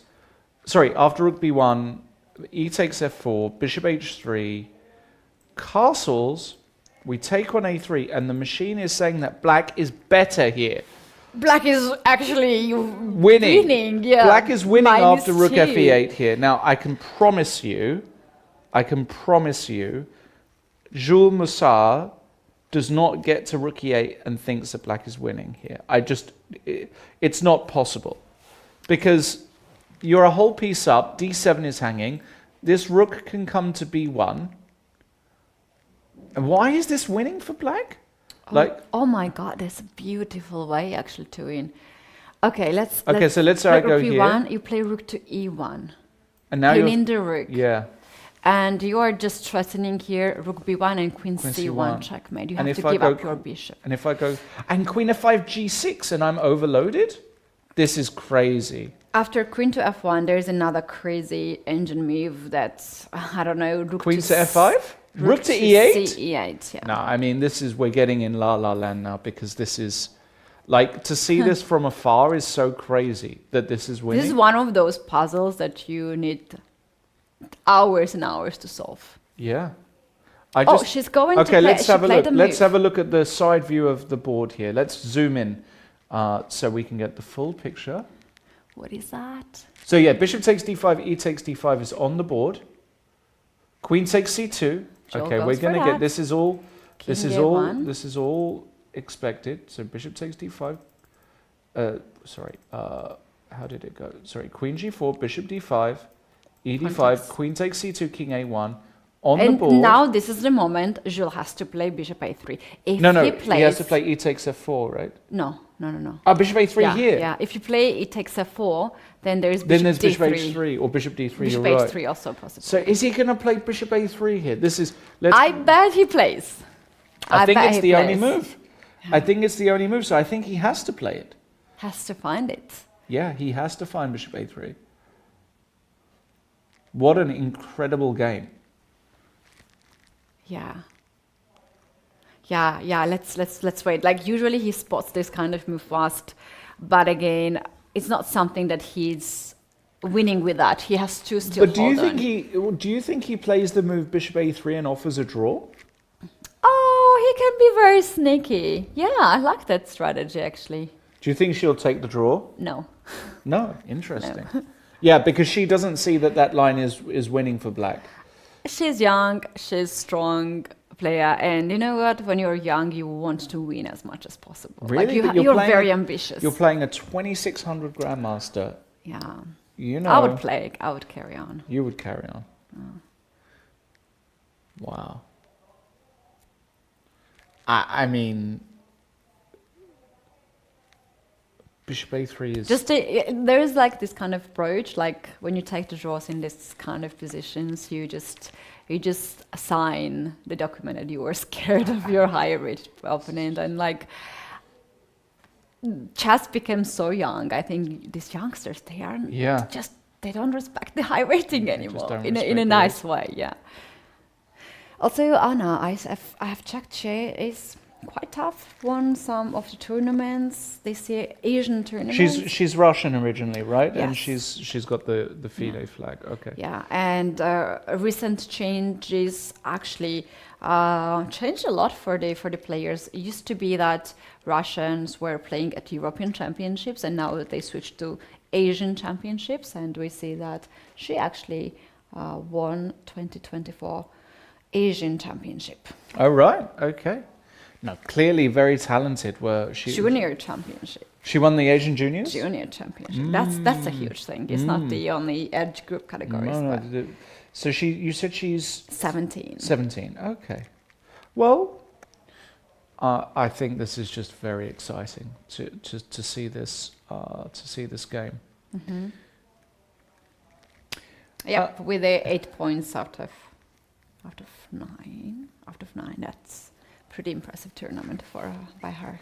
Yep, and also I have seen her. I know her name. I know her face at many events. So wait, is there a bishop already on A3? Yes, there is. He played that. He played it. Yeah, of course. He played it. Of course, he played it. Now I'm almost.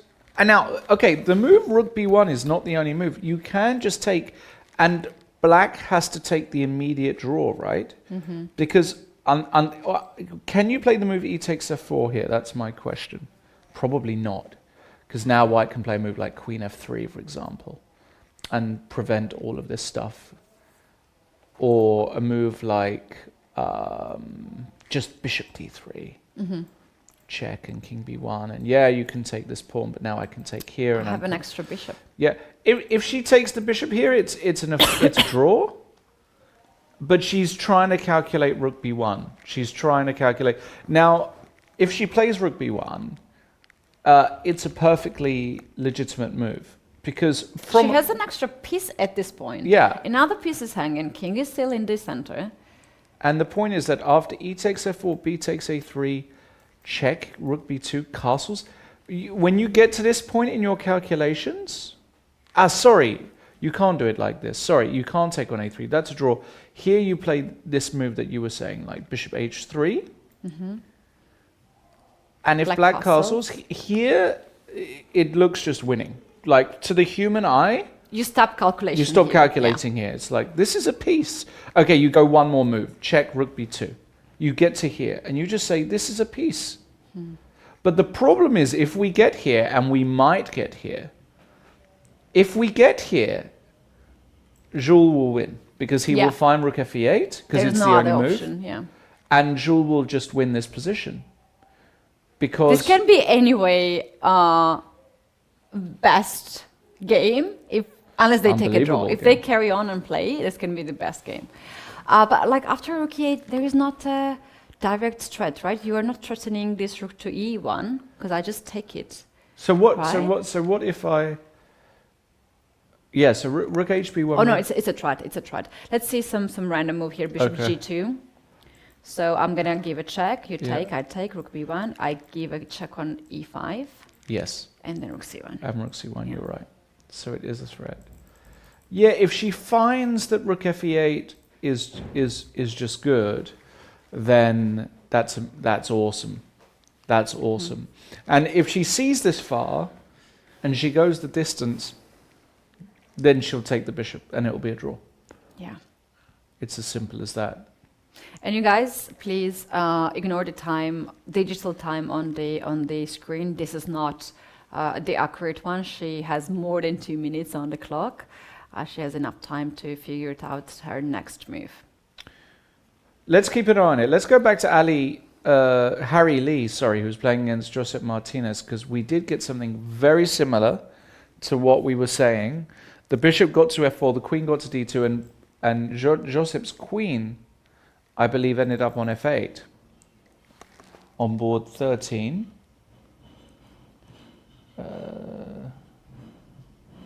Yes.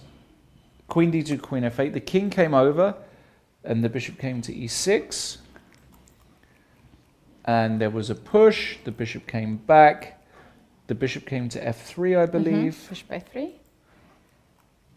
And then what happened? Oh, all kinds of moves have been played. Some rook c8. Bishop is already on f4, yeah. And then we've got I think this exact position. If you go to the current position. Let me do it from the very beginning, yeah. So here, bishop f3, we have it, yeah. Bishop f3. So instead of bishop f4. Instead of bishop f4, you went bishop f3. He went bishop f3, attacking the pawn on d5, knight e7, a5, bishop went on a7, bishop f4 now, rook to c8, queen goes d2, queen f8, king goes on g1. White actually found his move, which is impressive. Rook, bishop e6, and bishop e2. This is current position. Okay. Well, what can we say about this position? Yeah. I like white. We all like white. Oh, really? Here. I would say I don't like white. Really? Yeah, I don't like no. white. I don't like white here. I think the problem is you've put all of your rooks on the king side and that there is no bishop takes h6. So there is no breakthrough. The reason why he went bishop e2, I believe, is to be able to actually swing this rook back to c3 and challenge on the queen side. And the problem we've got with white is that we've got some targets. Black has got no targetable weaknesses because the bishop is acting as a good blocker. And so, but at the same time, black can't actually move easily, right? Because if the queen moves, we just snap that off. In this position, if I just play bishop d3, and then just leave this bishop there. Okay, let's say I go king h7. Yeah, bishop d3. Okay. You can't really do much on the queen side with black, right? So this gives me some time to play. I was thinking to play rook f3 and g4, as there's a pin on that file. Yeah, you can do with the king on h7. I don't know. I mean, this is such a tough position, actually. Do you really choose here black pieces? I think if I can organize it somehow, the problem I've got is if I can get free, I'm happy. Like if I go knight c6, but at the same time, I'm not really threatening this pawn. I don't know. Maybe you're right. Maybe choosing black here is crazy. This is one game has ended. Oh, we have a result. Let's zoom a little bit. On that board, they have left actually. You can figure it out. The players, Ivanchuk, Ivanchuk won his first game. Was pretty winning for him, so he's gonna have a good rest right now after the travel and pretty easy game, I would say. Yeah, easy game for Vasily. Okay, well, this game is completely crazy. I tell you what I think we should do is I think we should go for another very quick pause. So we're going to take a small break. We have got about an hour until the time control, so plenty of time before we reach move 40. Exactly. By the time we're back, we're going to have also some updates on the board too. Yeah. And seems like things going to be very intense even before the time pressure on the boards. Exactly. So with that, we'll be back in just a few minutes. Don't go anywhere for continued coverage. Round 2 of the Sunway Sitges International Tournament. See you soon.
Hello everybody and welcome back to round 2 of the Sunway Sitges International Chess Tournament 2024.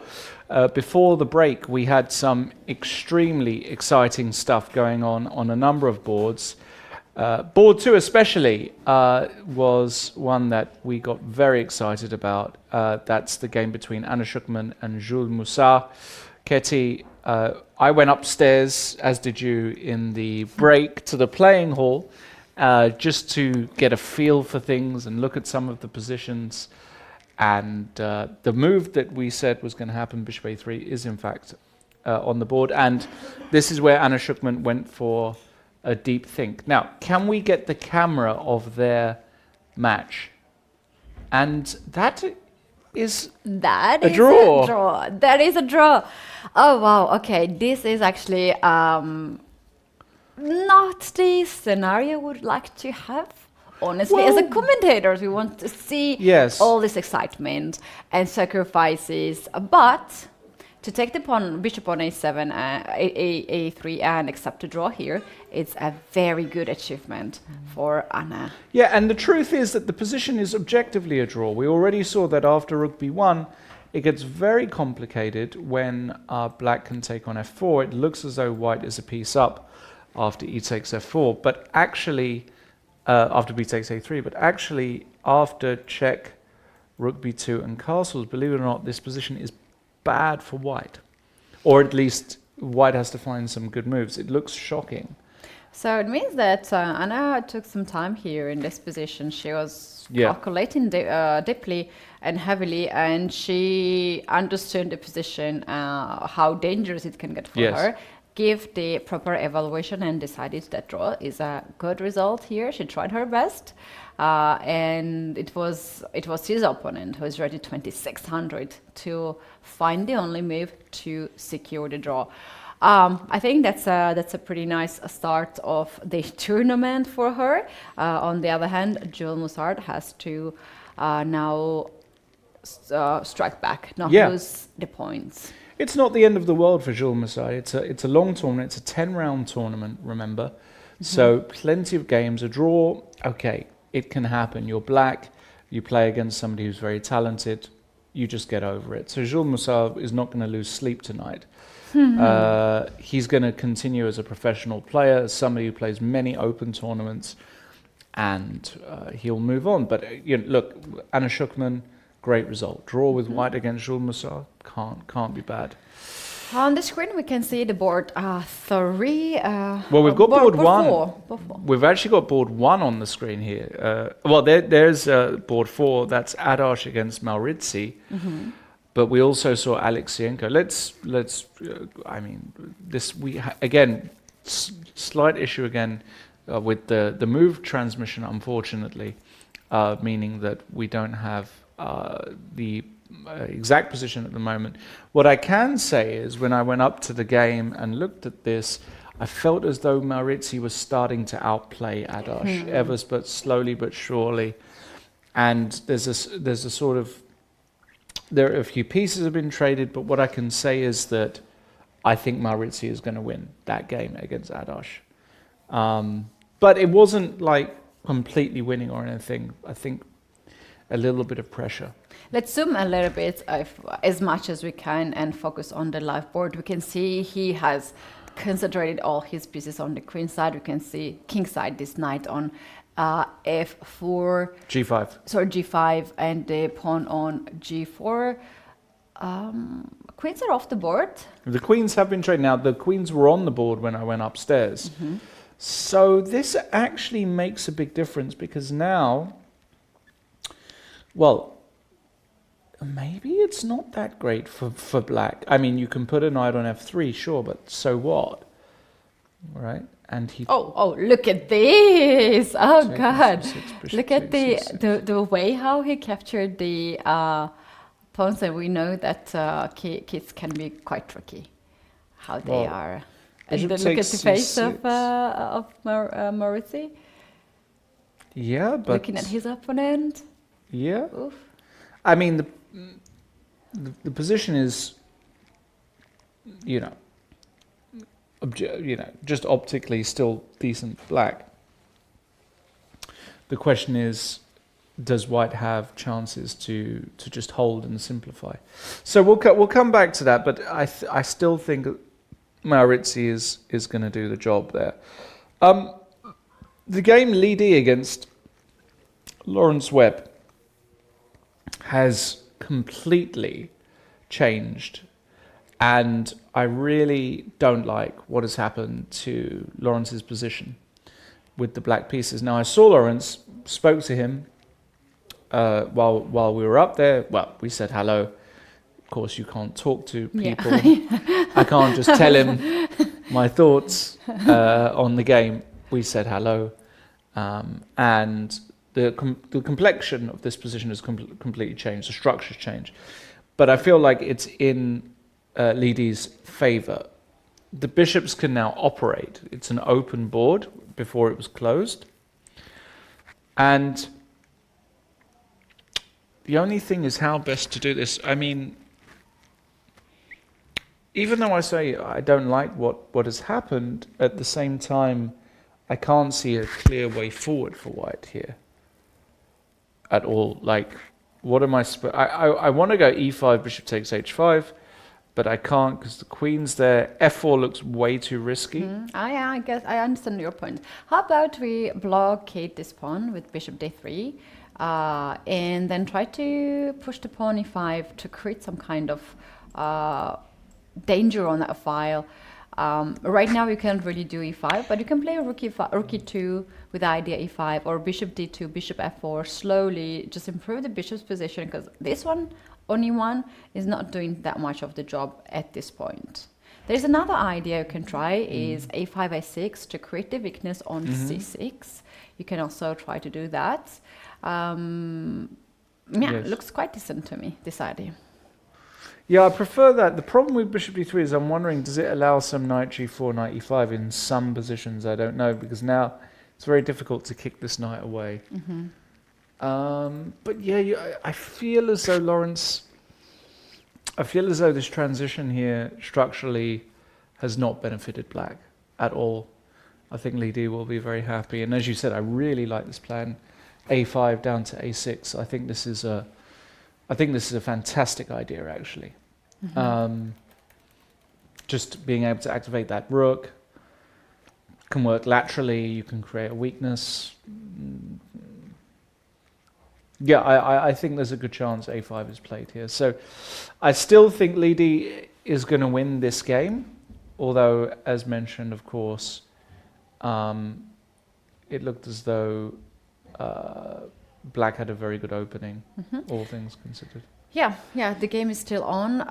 When the time will drop in the time scramble, it might get more and more exciting. Shall we go to the board 10? Because at that board, we already have some kind of interesting changes. We see nothing. I don't know why I can see a position out the corner of my eye here, but no, Veltin against Grebenikov is not available. Yeah. So we're gonna miss that. The plan is taken from us. Yeah. This is actually quite nice. Anyway, I think it's gonna be fixed, and we can come back later on that game. And this is the board 9. Board 9. Maxim Marie against Sava Vetkin. Very interesting pawn structure, right? On g3, you have this weakness. We don't very often have pawn on d2 in this kind of positions, and we have a double threat on a5 and g3. Yeah, I feel as though white's pieces they're suffering from a lack of coordination here. That's the problem. And the question is, if I protect my knight and you take, and let's say I take here, can I start to get, maybe I can't do this because f7 is hanging. I want to get knight g4 in, basically, but I don't know how to orchestrate it because f7 is hanging. To avoid that, I was also thinking after queen g3, you can give up your exchange knight to knight rook f6 in this position, and take it with the queen, attack the rook and the pawn on f7. if you play rook f8 or rook d7, you can bring another rook on f1. I like it. Or you can take the pawn on b7. I like it. The pawn on h6 is also under attack. I really like it. It's very, very nice. Well done. It's really good.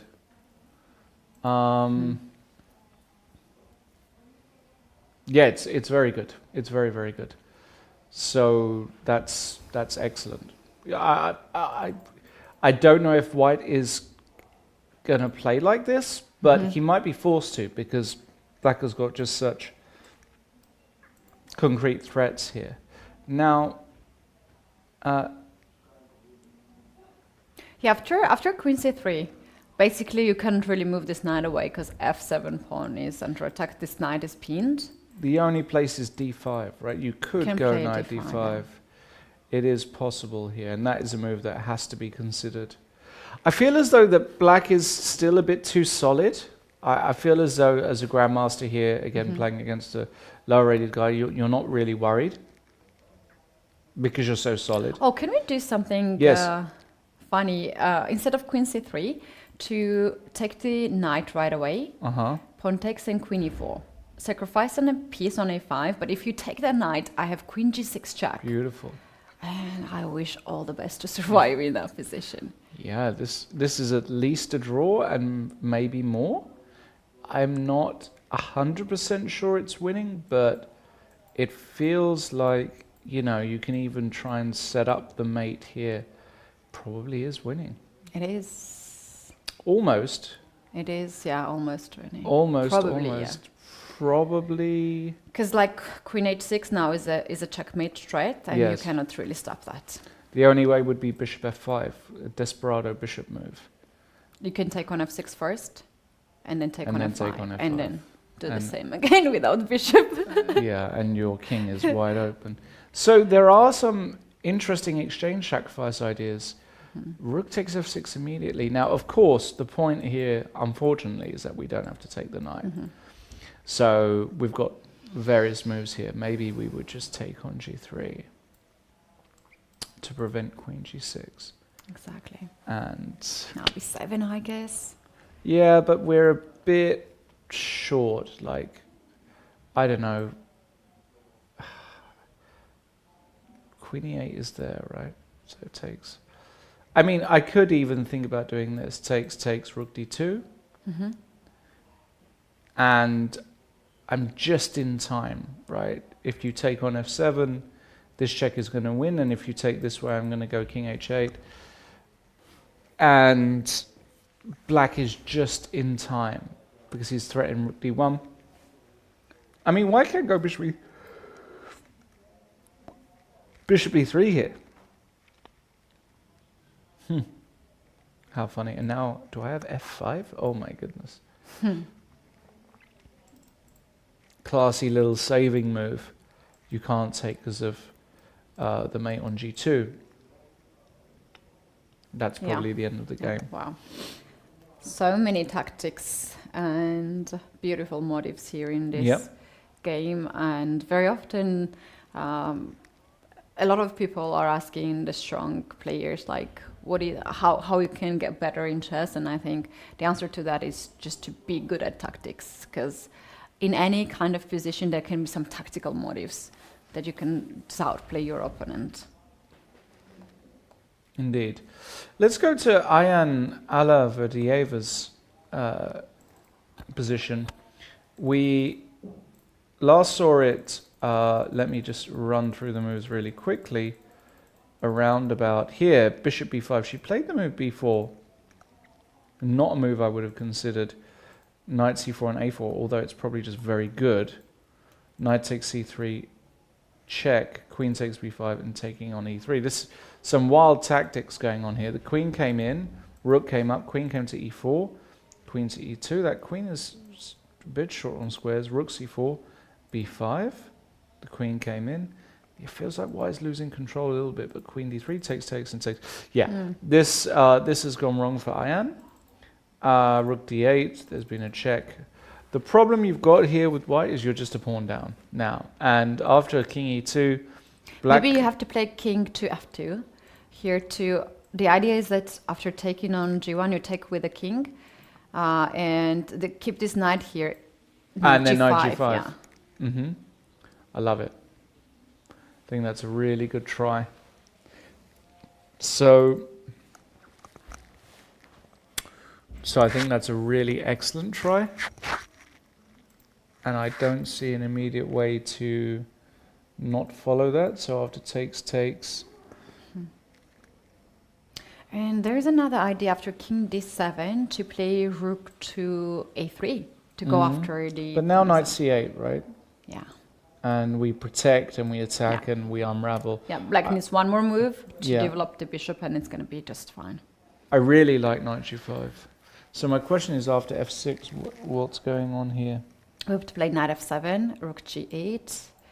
I would consider to play knight d6 here. But this is not mandatory to play. Yeah, it feels a little loose for white somehow. And importantly, my bishop's covering c5, so... Maybe just keep the knight on f7, because if you... Yeah, then we can take with the knight. And in this position...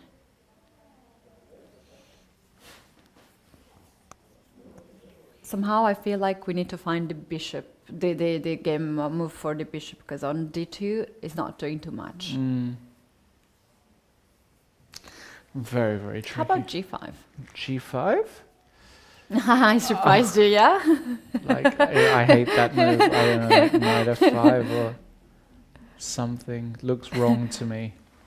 To give this square for the knight looks really like a big mistake. Yeah, I don't know. The point being, now we can play king to f2, and I just want to take the pawn on f6.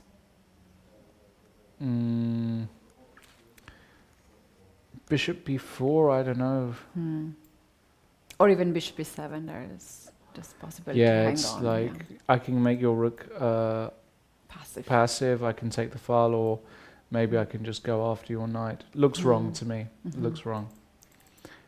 Yeah, so still plenty of room for error there, but I think Joseph, the Grandmaster, is going to find a way to win. As black, the extra pawn means a lot. Harry Lee against Manuel Martinez Lopez. Wow. Harry is an exchange up, and he might win the d5 pawn. Is this losing for black? What happened for him to win an exchange? Something happened. So we got it around here, and Martinez willingly, he willingly gave the rook for the knight to then come around knight c6. For Very counterplay. interesting. Queen d2 takes, and the point is queen d2 takes, you can just take and go rook b3, and then take on b7, and then take on a6. This is all kind of forced knight a5, rook b5, but you are now in a position rook b8. Martinez trying to remain tricky here.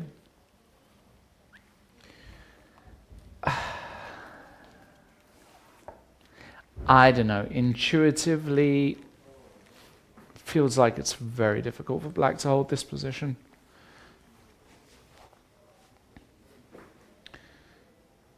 That said, I don't see a clear way. Like, okay, the move rook db4, I guess, is a move to play bishop takes d5.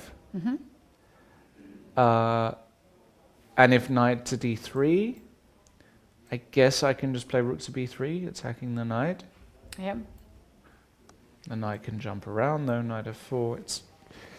And then knight e2, knight d4 is a threat. The knights are very tricky. Play just what about rook b1? But then the rook goes back to d8, and black says, well, what have you achieved? Now I'm pushing d4, d3. Yeah, actually, I really love rook to b8. How about we start with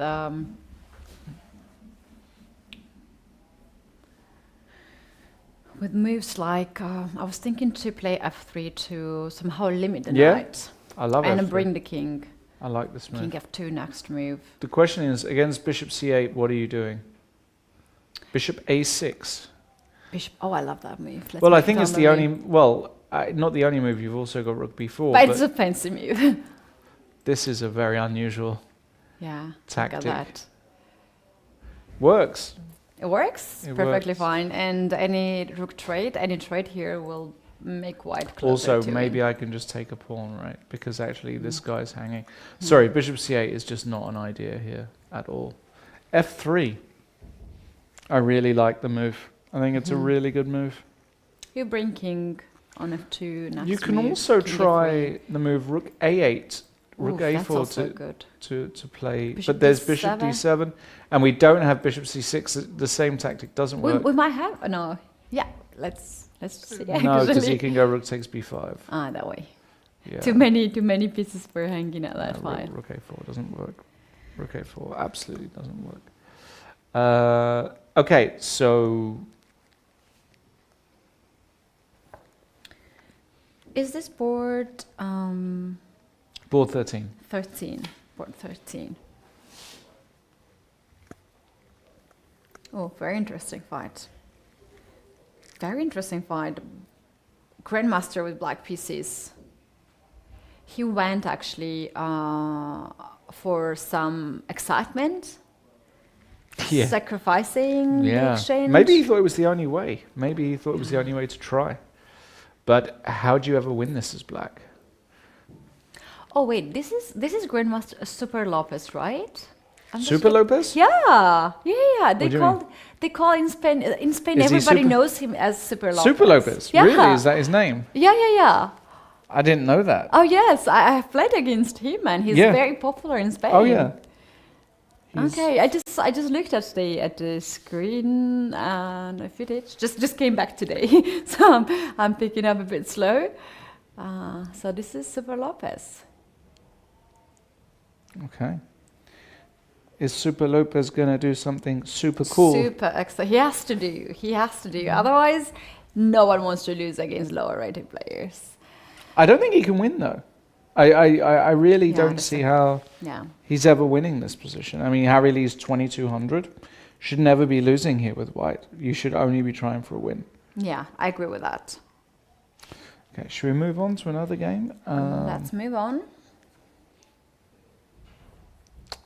As we said, there are a few games where the transmission is not completely cooperating. I think we should go with old style. Just check in the video footage and check out what is happening on the first board. Highest rated player Kirill Alexenko is now still playing. Let's take a look. But I can tell you, when I went upstairs and I was looking at this board, it felt as though Harry was just losing his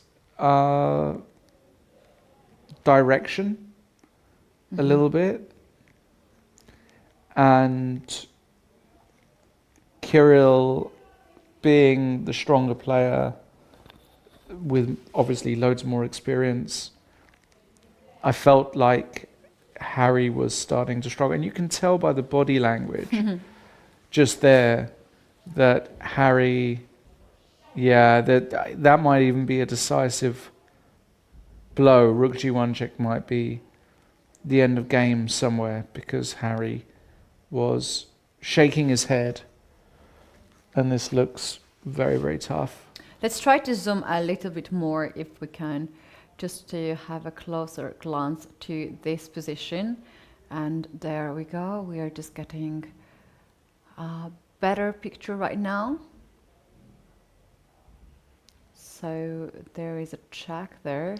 No, it's not actually a check, right? The rook is on the file of the G file, G and king is file. on f7. Yeah, the pawn on g7 is being hit.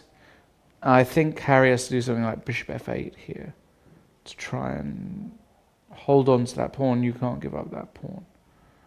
Oh, he has 3 minutes. And he only has 3 minutes. Yeah, that's not too much of the time. He's going to play, but not so certain. From the very beginning, Kirill Alexenko chose quite calm opening.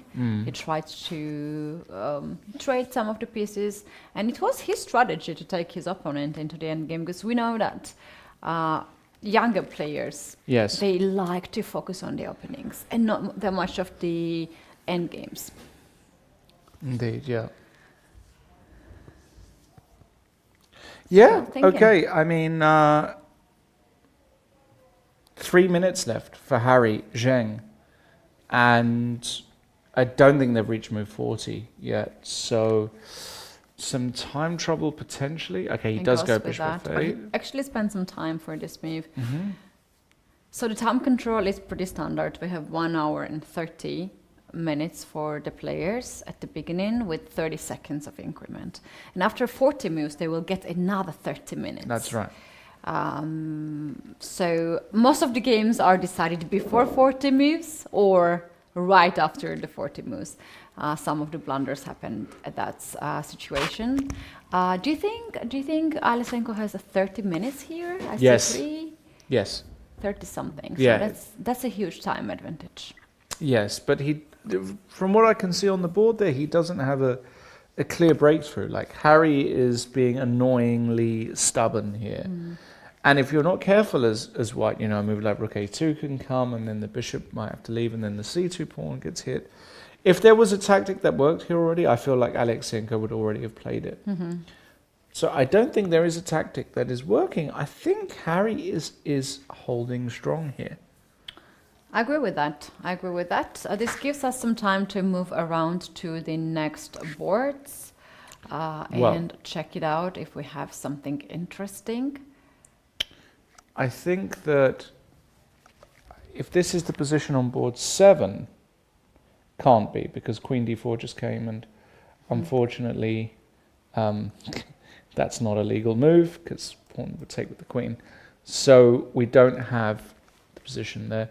We do have board 9, and look at this. Look at what has happened here. This is incredible. This is Marie-Maxime, e4. He played queen c3. The knight did come to d5. Oof.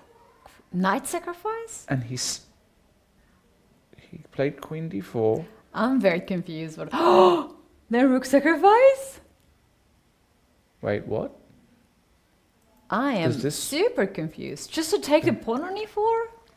Well, no, that surely doesn't work. Like, how does that ever work? Can we possibly just zoom a little bit? I don't think we can on this one. I'm not sure where the board is, because it's board 9. But, I just don't see how this works. What happens if I just take on d2?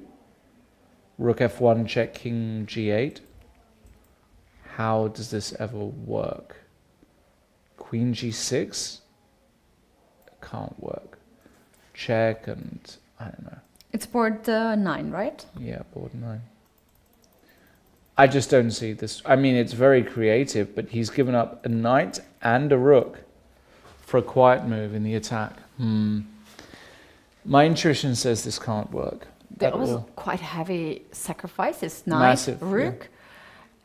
And you are left only with 3 remaining pieces, and there's no certain way to just proceed the game. I'm kind of feeling maybe it's some kind of like digital board error or something. No, I don't think so. You think it really happened? Yeah, I think this happened. Because it kind of makes sense that he does this. Although it's just too much material, surely. Surely you can't kamikaze your whole team. I mean, queen d4 already looked like you just have to take on d5 here. You have to take on d5. Yeah, you have to take, rook takes d5. And this position might not be that bad. You can play a move like, I don't know, you want to protect g3, maybe. Rook f4, g5 I have to think about. But okay, let's just say I played king h2, just for example. He probably didn't like the look of rook d3, but after queen b4, we do hold everything together momentarily. And also, this is not only a way you could play. You could just get rid of the knight and sacrifice your exchange for the knight. Yeah. That was an option. They're playing quite fast actually, and I think this game will finish soon. So after that sacrifice and queen e4, we have takes on f7, rook takes on f7, queen e4, queen c7 happened. And Wait, after queen e4, queen c7, yeah. yes, and after that queen h7, just taking away those squares from the black's king. Black goes with bishop to e6, and this is currently what we have. And we have a different angle of the camera. We can see the queen is on h7 for white. Oh, this is it. This is the game. Yeah, but this just, I mean, the talking this is a bit of extreme sacrifice. Yeah, it just doesn't. Hey, look at the other guy, the next door. Like he's really shocked. Yeah, he's like, what's happening here? He doesn't believe it. And the point is, after rook f1 check, you can actually just block with knight f6, and after a trade, the king is perfectly safe on e6. Queen f5 check, just go back. Yeah, this is just not going to last too much longer. A valiant effort there from white to try and do something, but it just doesn't work, unfortunately. The player with black pieces, Sava Tohin, he's a grandmaster. He looks quite young. He looks very young. Let's see how old. He looks very young. Let's check how old is he. Oh, wow. Let me check exactly how old is he. He's super young. 15 years old. They produce them young nowadays. They're grandmasters. Let me check when he became a grandmaster.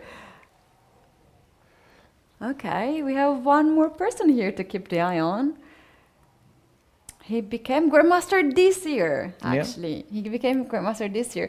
And he is international master since 2 years already. So it makes him 13 years he was international master.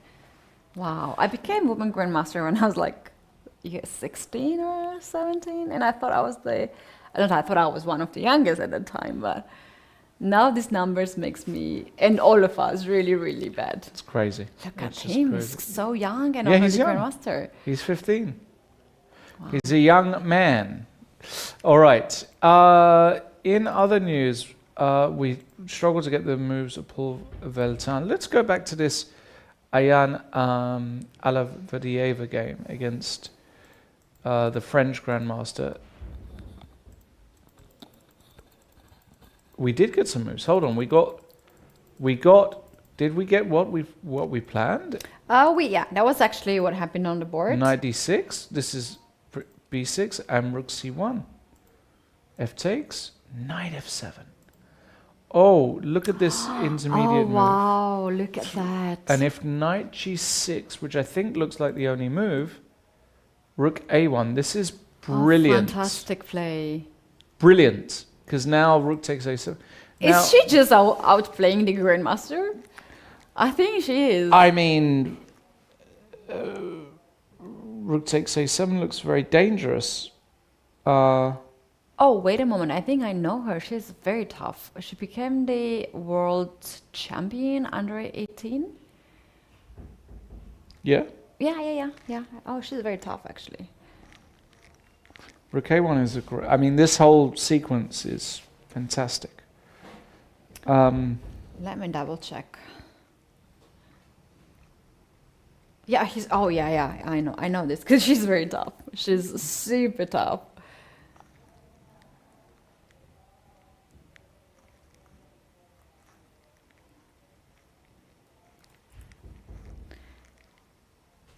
Nicely played. I love this 96, knight f7. It's beautiful. I mean, I'm trying to. Oh yeah, that's true. I'm trying to calculate some stuff here, but I just. I actually just don't see a move here for black.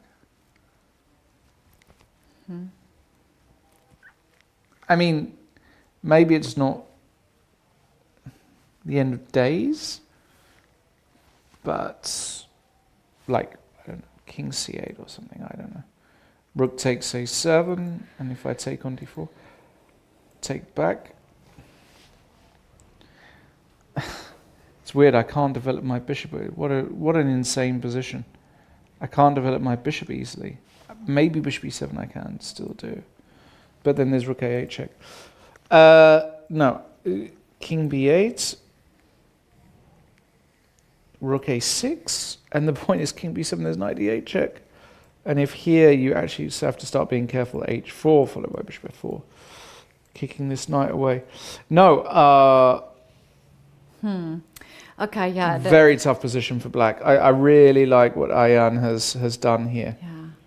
I'm a big fan of hers actually for 2 years already, because I was doing the commentary at World Youth Championships. She was playing there. She was amazing in every single round. She won it under 18 or under 16, under 18.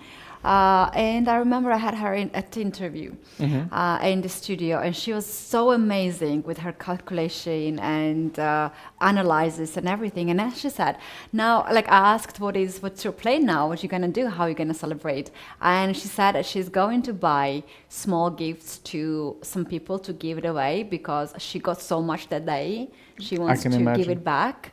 And I was like, oh my God, isn't she perfect? She's great. And then also some of the days during the tournament, I remember that after the game, she was going and playing football, which is quite unusual for the women to join the boys and play football. But she was also top in that. According to some information in the internet, she's also a European Youth Champion in 2018. So she's the one that I was actually so counting on to play a very strong player. At this point, she's 19 years old, and hopefully she'll be part of the national team of Azerbaijan. The Azerbaijan women's team is very, very strong. So she's got a way to go before she makes that team. But 19, playing like this? Yeah, impressive, right? Very impressive. Yeah. I wonder what's the this is the position. E takes d4, h6. Sorry, this is actually the position on the board. Yep, I wonder what's the time situation. And this is move what?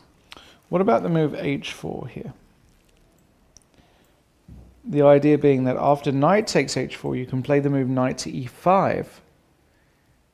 And you can't move the bishop because of this annoying check, and you actually kind of semi-trap the knight. Now, of course, black can go g5. Maybe even this is the move you would play here. It's such a tricky position because, well, maybe we just go after this b pawn now. I don't know. Oh, do you want to see something really, really cheap tactic? Good. I don't know. Can we get it on the board? Yeah, I guess we have it. That's actually was on board 7. Let's try to get that one. So we were analyzing this, and there was a bishop on b5. Remember, we were just like curious why this bishop was there. It stayed there. He didn't really exchange it. So here we have knight to c4, attacking the queen, and black decided not to remove the queen from d6. Bishop d4. Banking on knight takes d6, bishop takes e3 check. But there's a problem. There's a problem that you don't have to play the moves. Like, it's not mandatory to take That's queen, but you can just give up the queen first. That's a really unfortunate calculation there by black. Yeah. And after taking on d4, white just took the queen, and that's an extra piece. And you have no chance here. No chances. Yeah. All right, so win for Ido Gorshtein. Fair enough. That's looks good. We can't load the Veltan game. He's got 2 rooks and a knight versus a queen, which is a very, very easy win. So that's going to be a win there. What's going on with Harry Lee? We last saw it, rook b8. He went there, rook back to d8. Yeah, this is exactly what I thought. So... okay, yeah, this game is going to be very tough for Super Lopez. I've got a tactic, I think. What if I go bishop? You were thinking about tactic. Yeah. So at some point I thought we have to take a break because you were quiet. No, I'm deep in thought. Like, oh my God, we're not using an heart. engine. The engine, everything is broken. So you scared me so much. No, I was like, oh my God, should I take a break No, now? I'm thinking and about. You were thinking about. I was thinking about it. Chess players. Oh, Does God. this work? You scared me. Wait, what's the tactic? I have to calm down. What's the tactic? I've just taken the pawn on d5. My idea is that if you take with the rook, I take, and play rook b5, and there's a skewer. And if you take this way, my idea is that I play rook d4 with the pin. But now I'm worried about, let's say, rook c8. Oh, no, but now I can block the check with rook d1. I was initially worried about rook a1 check, the king moves up, and even this, though, is probably nothing, right? So does the move bishop takes d5? This is the position. Can he just take the pawn? Can we do knight d3? Yeah, knight d3. Now, I thought I can go rook d4. The knight doesn't have many squares. Yeah. Controlling f4 key square for the knight. But also the bishop is pinned there on d5. Yeah, but you can't do anything. Like, let's say you go back, because we're... Can I go knight c1? You can go knight c1, of course you can. I don't know, king f1, let's say. I've also got, look at this, I mean, not in this position, but sometimes I can do this with the idea rook takes d4, rook b8, check, king h7, bishop takes f5, check. Forcing g6, I would take, go rook b7, check, and then win the pawn. And even positions like this, white has got fantastic. Rook f7 is next move, yeah. So I think Harry Lee has got a chance here for a GM scalp in round 2. Bishop takes d5. Is there anything I'm missing? How about we play knight g4, then we have rook b8. Yeah, knight g4 just gives us way too much time. Even f3 or... But rook b8's a very nice move, indeed. I think bishop takes d5 is the one.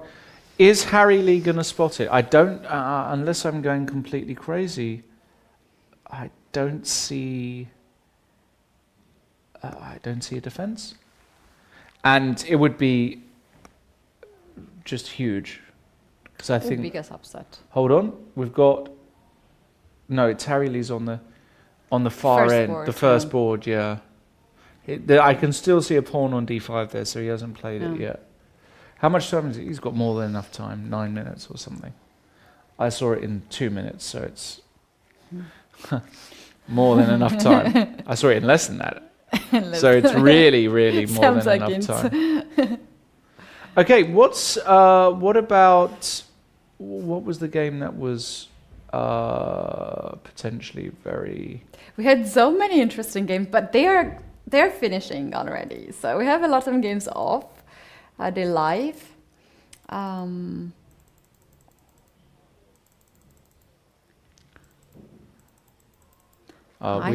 We haven't had more moves here from Ayan's game and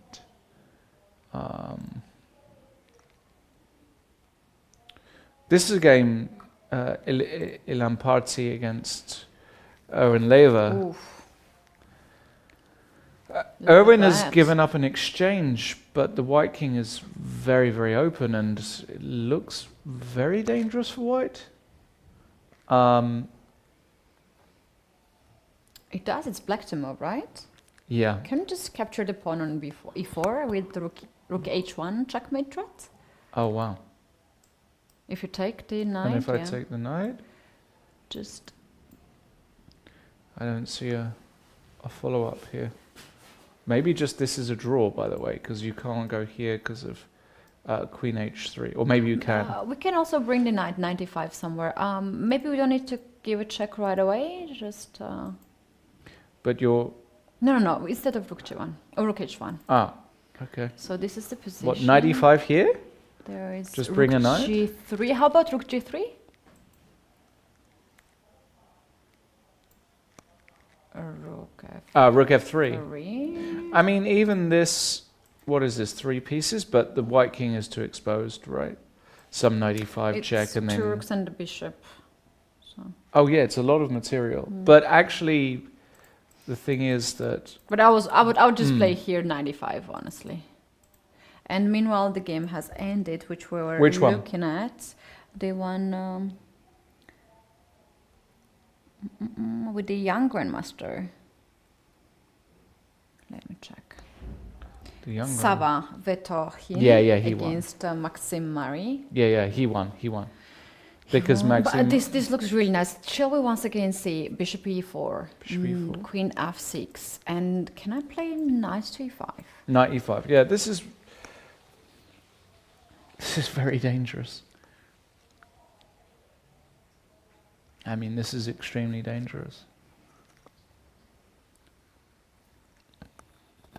I don't even know what White's move here is, to be brutally honest. Oh, and we have them on the screen. I don't see a move here for White. Like, how do I possibly unravel in this position? Okay, instead of the sacrifice, Black actually went queen to g7. Queen to g7? Yeah, instead of bishop e4, queen g7 check. Then we have knight g2. Yeah. And now it is Black to move. This looks horrible for White.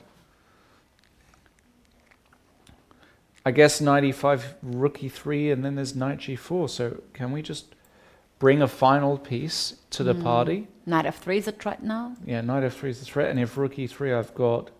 but there's a check. Sorry. On f5. Yeah, there's a really big check. And then I can take here, and then I'm winning. So hold on a second here. So, and there's also a check sorry, there's a check immediately, winning the rook. Sorry, there's just a check. So there's a threat here. It's a threat. Takes on e4, takes queen f5, yeah. queen g6. Takes knight f4.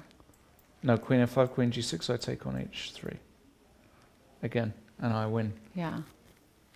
So there's a bit of a maybe queen g7 was not the most accurate move there, this check. I love bishop e4, to be honest. Yeah. I'm really not sure, actually. Bishop e4, I think, is probably good, though. Yes. But it's hard to give up. Hard to give up the more when pieces. You have a check. Yeah. I agree with that.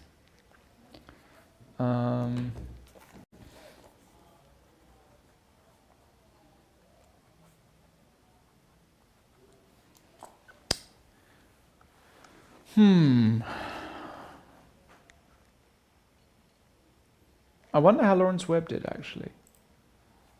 What's going on here? We do have more moves, so hold on. So a5, queen d6 was played, so a5, queen d6. b5, Lady going for your idea. Takes. Lawrence moved the rook to c7, the rook came to b2, knight came into g4, bishop back, queen d7, b5, Well, I have to say, I think Lawrence's position looks quite good. I mean, Black looks decent here, right? I'm not sure if f5 is ever a threat, but it's in... I like that too. Somehow White's pieces are a bit loose. Yeah. This e4 pawn is just pinned. There's no connection between the bishops and rest of the pieces. There's no connection. And I love the knight on g4. Yeah. I think you have to go like rook b6 here, actually. They have made the move. What did he make? What move did he make? Let me check quickly. No, go up. Left side. Bishop d3. Bishop d3.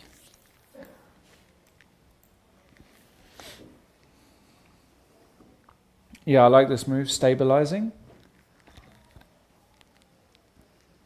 Now, what has Lawrence got in the tank here? What is he going to do?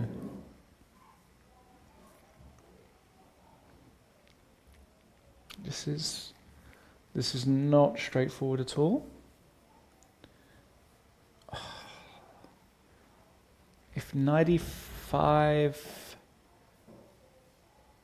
guess 95 is a move. It's very difficult. This game is particularly difficult. There are a lot of moves on every move. Like there's like 4 or 5 legitimate moves on every move. Yeah. And I don't see the correct way. Like the correct way is not screaming out to me. Yeah, I agree with that. I like move. I like 95 actually. I like that. Yeah. I mean, why not? Why not just centralize the knight? And you're threatening in some positions to take, and then go f5 at some point, or rook e7. And this pawn is a bit loose. I would also consider to play queen f6 to start to annoy the king side. Yeah, queen f6. No, after 95. Oh, no, after 95, I see. Yeah, possibly. I don't know, but it feels okay for Lauren. And by the way, Lidi in round 1 was also totally losing. So it looks like he's had 2 dodgy positions to start things off in this tournament. Yeah, that happens when if you don't play for a long time, the chess competition, then you need to come back, and the first few rounds are quite tough. Mm-hmm. For me personally, it is, I'm starting a bit slow, then I'm starting good, and then finishing really, really bad, because I'm getting really tired. Because also, like when you are a professional chess player, you only focus on chess, right? But if you do other things to live, then you cannot combine chess and your work. Yeah. So it just exhausts me. Yes. And I love the events, which are only 2 days. You know that they are putting whole energy there, like 10 hours, but then you have rest of the time to work. Indeed. Do you play these days? I don't play that much. I play the odd Blitz event maybe, but I haven't played. I did play the British Championships this year, very last minute. So I've played 1 tournament this year.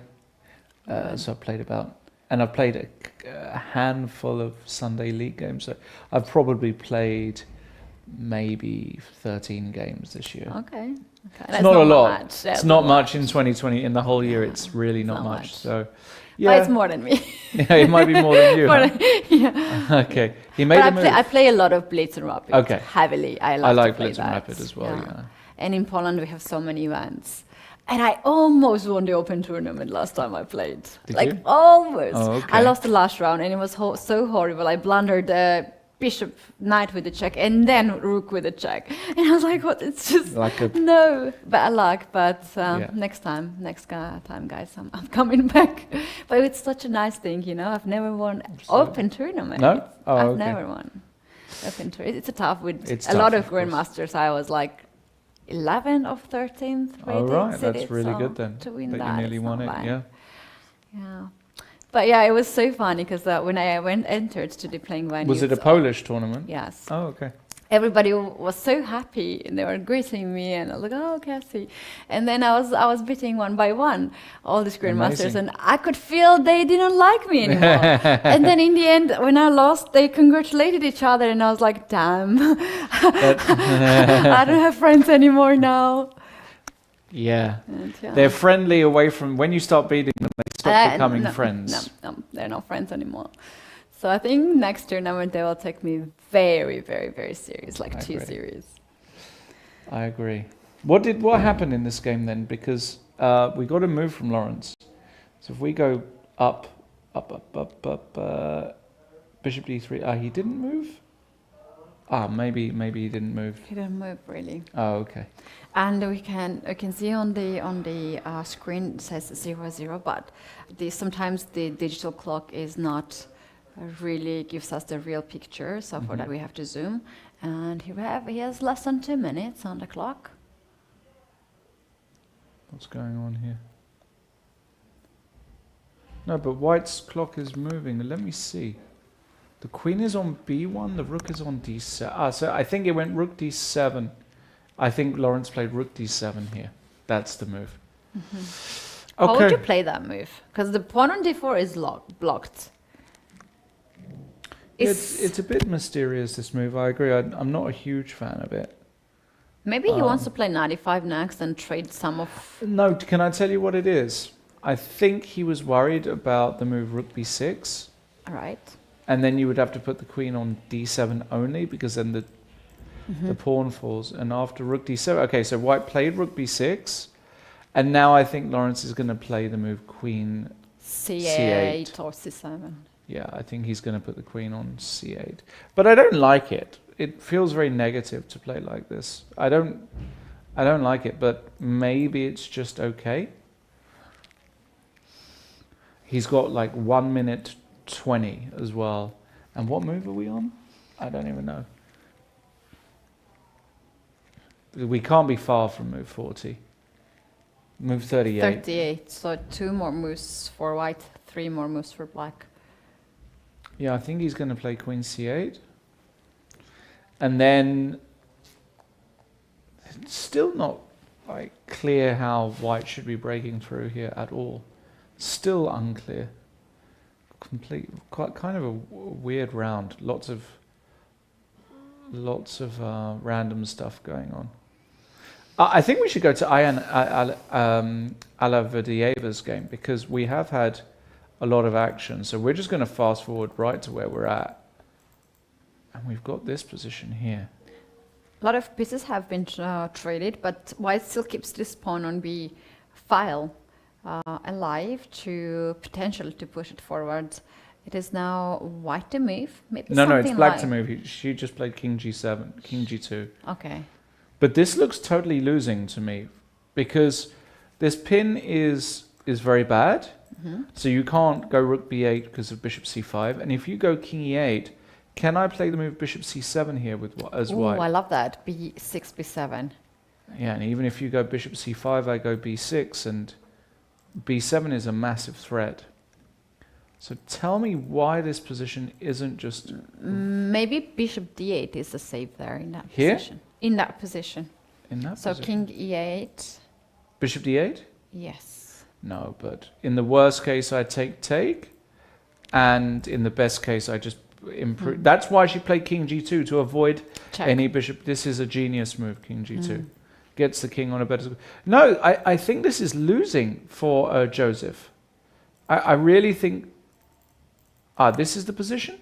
I guess a check has been included in this.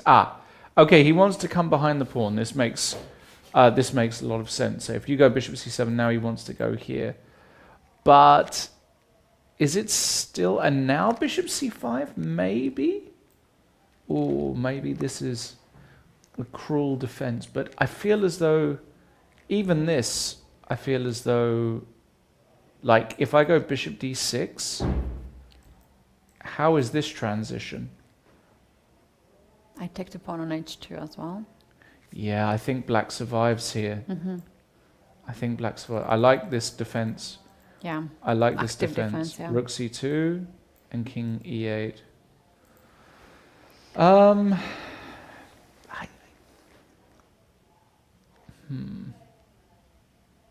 Shall we try bishop d4 to control b2 and c3 square? So you don't have a check. Yeah, and if rook c4, you want to go b6 anyway. Oh, yeah. b7. And that's it. And we're going to make the extra exchange will win. And it will be winning position because of the... I love bishop d4. Love this move. I think it's a really classy move. What about bishop... no, bishop c5, rook c7, right? And we are pinning ourselves. I think bishop d4 is very, very testing. Oh, all right. And it is Joseph's move. So I haven't received a move yet. We have to focus on the board. And what is it? I see the b6 is taken. Is it? Okay, bishop b6 should play. No. The bishop was already there. No, it's still her move. Excuse me. It's still her move. She's calculating here.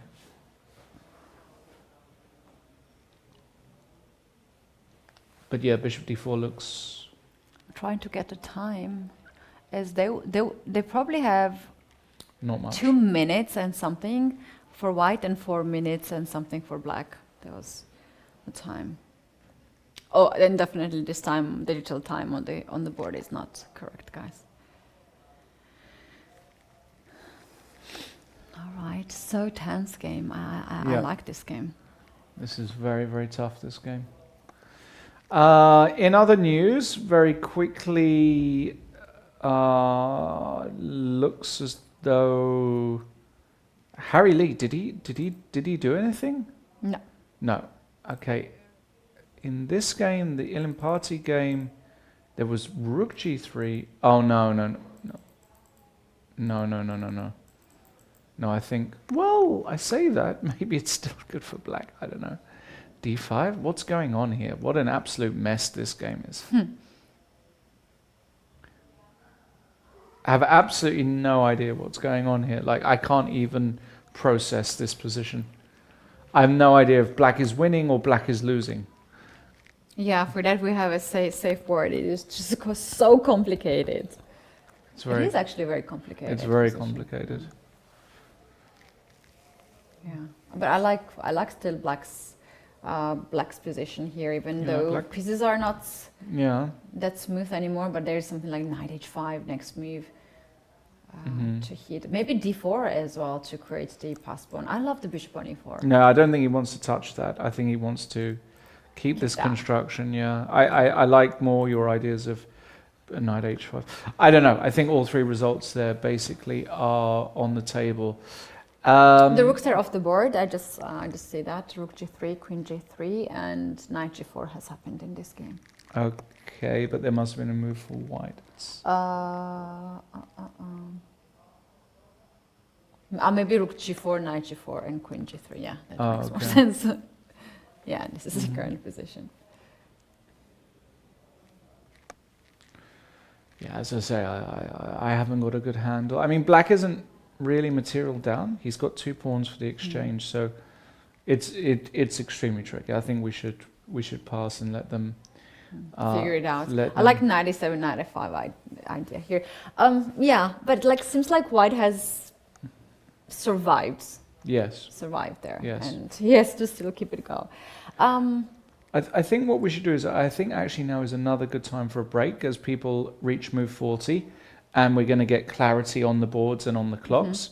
So far, we've seen already a mini upset with Shukman drawing against Moussard.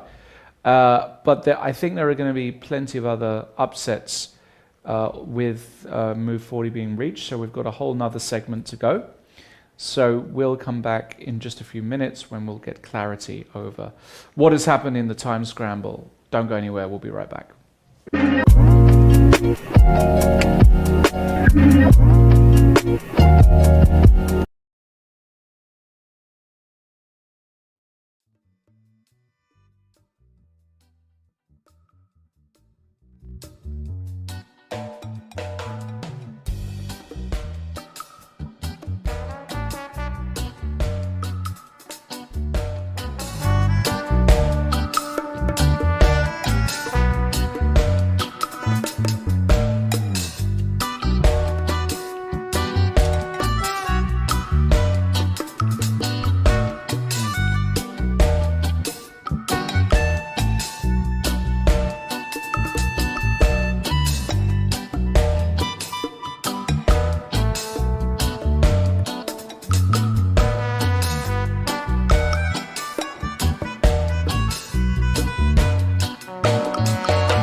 Hello everybody and welcome back to round 2 of the Sunway Sitges International Chess Tournament. We have now got to the stage where most games have reached move 40 or even finished, so we're in the last phase of today's round. And we have had a few results in the break, and we can see there, well, that's Lawrence Webb. He's still playing black against Grandmaster 5th seed Lidi.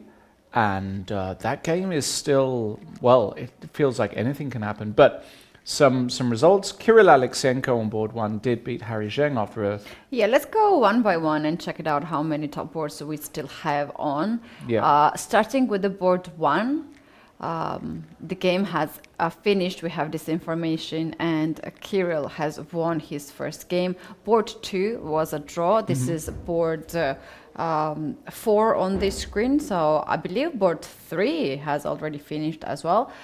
Anyways, let's just focus on this one. Well, that's Marc-Andrea Maurizzi playing against Adarsh, right? So if we can zoom in to the board 3, board 4, I should say, board 4. If we can zoom in there, there we go.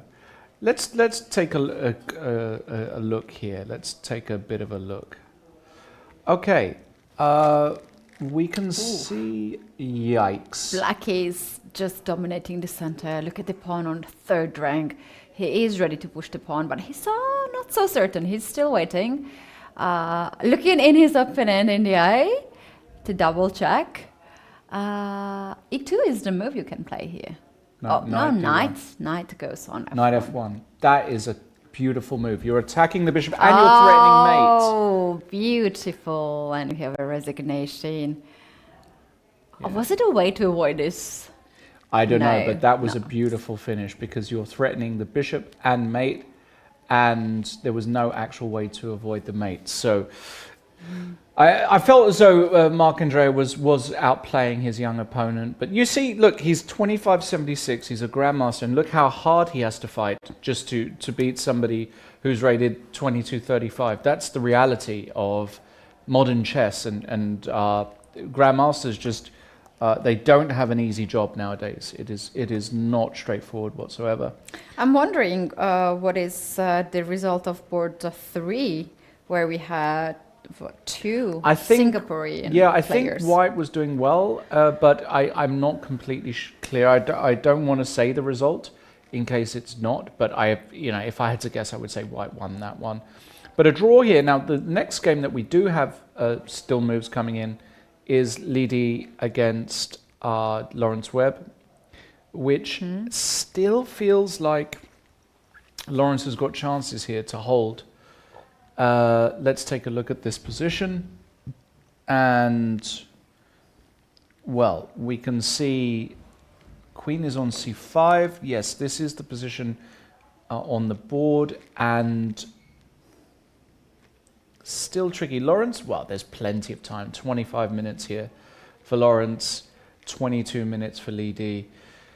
My gut instinct here says that this position is slightly better for White, simply because I think there's still some pressure on the... But I could be completely wrong, actually. I think this is one of those ones where I'm going to cheat, and I can't even cheat. There you go. I cannot. Here we go. No, I was right. My spidey senses are right. It's saying ever so slightly better for White, but nothing major. So Lawrence with a big chance here to hold on basically against a grandmaster. What about Manon Schippke? Now what we're going to do is we're going to get the camera on this young woman international master playing against David. This is the one here. Let's see if how close we can get with the camera. I'm not sure how close we can actually get. Aha, now Manon is White. Wowzers. 22 minutes for both players. Hold on a second. Two rooks against a bishop, knight, and rook. Yeah. Okay. That doesn't look promising for black. Doesn't look promising? No. You're probably right. But the question is it promising for white, or is Gavrilescu okay? So we can see knight on d5. Just beautifully placed there. Yes. Guarding the pawn on b6, which can be something very important in the end game. The pawn on e4 is guarding the knight, and we have pawn on f3 right now hanging. So black is thinking what to do. You cannot really guard the pawn on f3, right? You don't have rook c3 move. You have rook d3, but it's very passive to play like this, and the white rook isn't even contributing yet to this position, right? So I feel as though if anybody is better here, it's white. There are double pawns on the h file. Very, very difficult to say. I mean, intuitively, I would take white, but it wouldn't surprise me if black found a way to hold on here. You have got a passed a pawn here as well with black, right? That you can start pushing, but it's not going anywhere fast. It takes a long time. Yeah, maybe Manon Schippke here has. I think she'll score the point. Yeah, you think she'll win? Yeah. Oh wow, okay. I think she's on.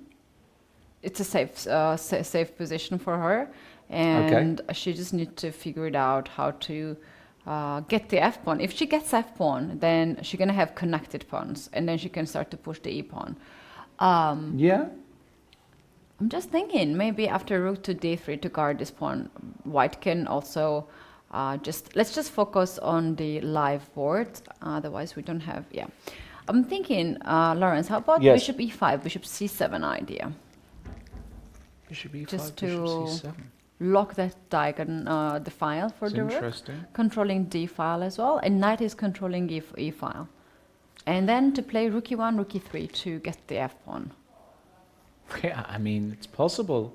Do you need to go bishop? After rook e1, I think I'm going to go rook e2 every time. Just to make your life a little bit more... So now rook e2 or what? No, if you go rook e1, I'm going to go rook e2 as black. Yeah. If rook is on d2, but if it's on d3, yeah. Okay. Rook d3, you want to go bishop e5, bishop c7. Wowzers. Yeah, I guess it's playable. I find this position confusing because I feel like you're probably right that basically white probably has got a very promising position and I'm underestimating white. So you're very confident that she's going to beat the Grandmaster today? Why not? Okay. Yeah, let's do this. Let's make a bet. Yeah, let's do that. I think white will win here. Okay. You think? We can do if we go outside with everybody, then a glass of red wine, a nice glass of Spanish red wine. Okay. Deal. That's okay. That's I'm saying Gavrilescu is going to hold, and a lot on the stake. Red wine on the stake. Ketty has got Manon to win. A nice glass of red. All right. Yeah, very interesting. Let's keep on going. And he goes rook c4. Yeah, he's going to get active here. Ido Gorshtein did win his game against Tejaswini. We don't know the result in Jagart game. We saw that Marie-Maxime lost. We saw that Veltam won. Now, this is the other game that we... Oh, it's still in progress. Okay. Where's the bishop? No. Basically, this is what we were saying, right? She played bishop d4, I believe. Yeah, this is a position. Oh my goodness. Yeah, she played it and she went for this exact line where she's now going to make a queen. And I think you have to give up the rook. So I think you have to play rook b4. And... Queen take. Queen take. Now, is this ending winning or not? Question mark. I think we should bet another time. Do you think this is winning?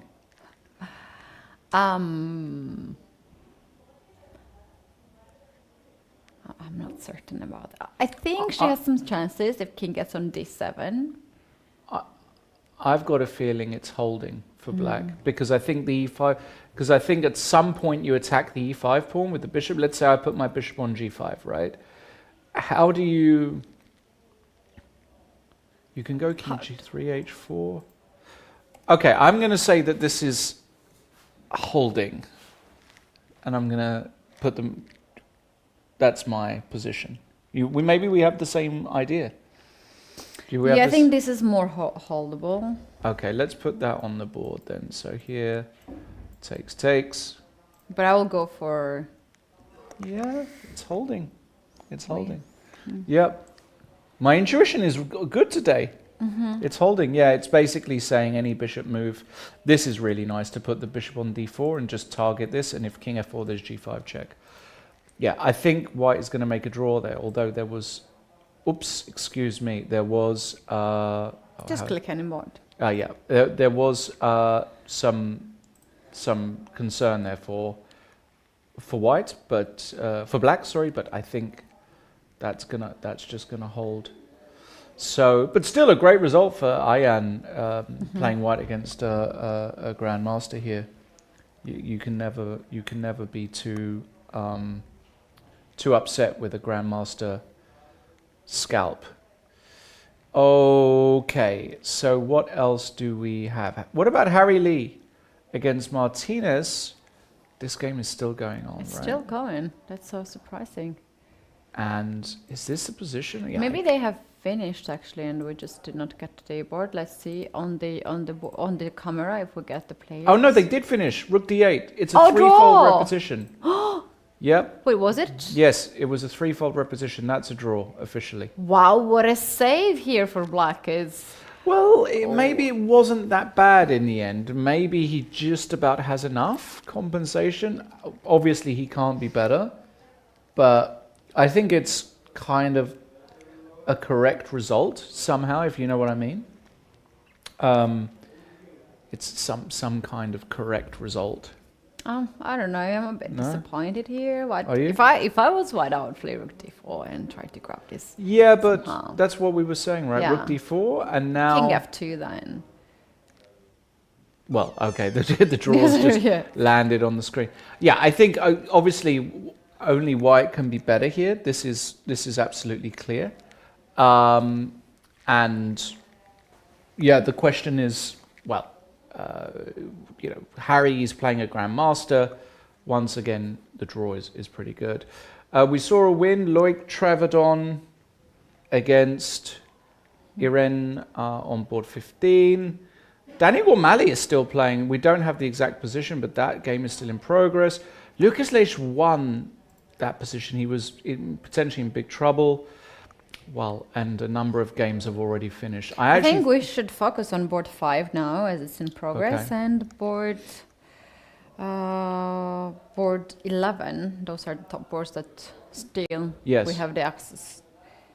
So board 5. So this is it. So what do you think Lawrence is going to make a draw here?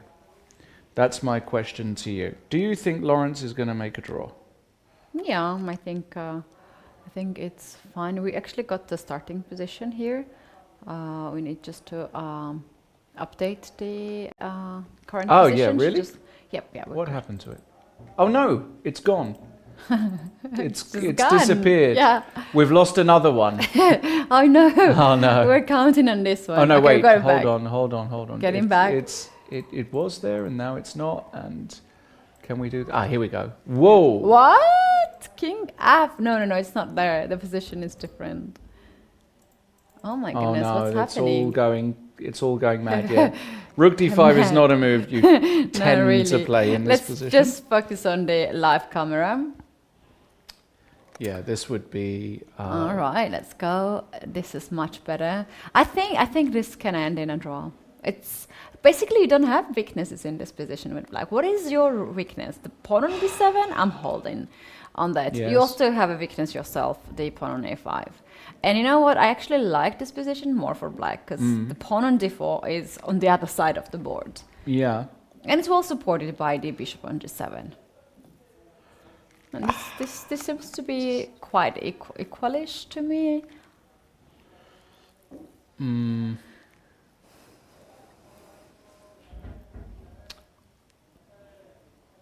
you see any way to... Not really. I mean, we checked before, didn't we, that this position is just actually equal.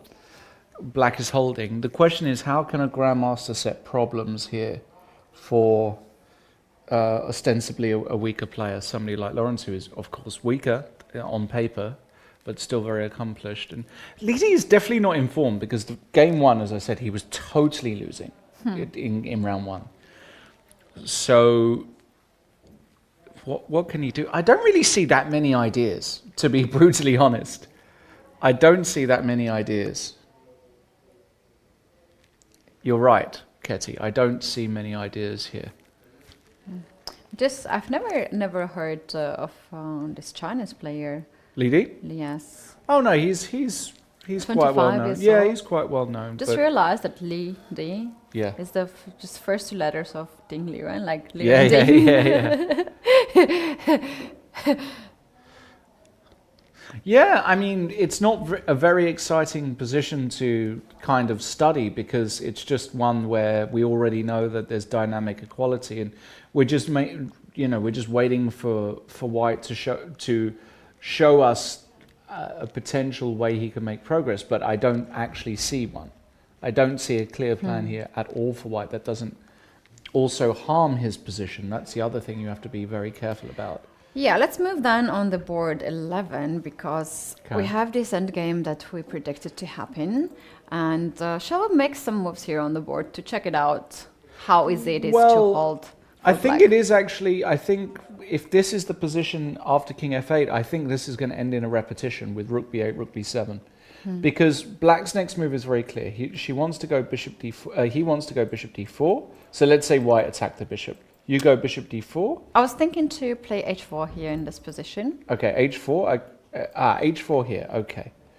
So now that's probably a very good move.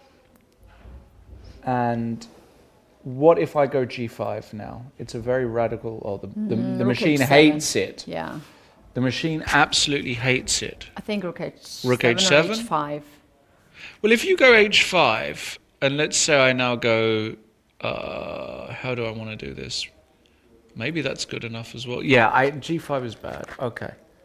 So H4. So what is the But there's also Rook H7 there, yeah. Yeah.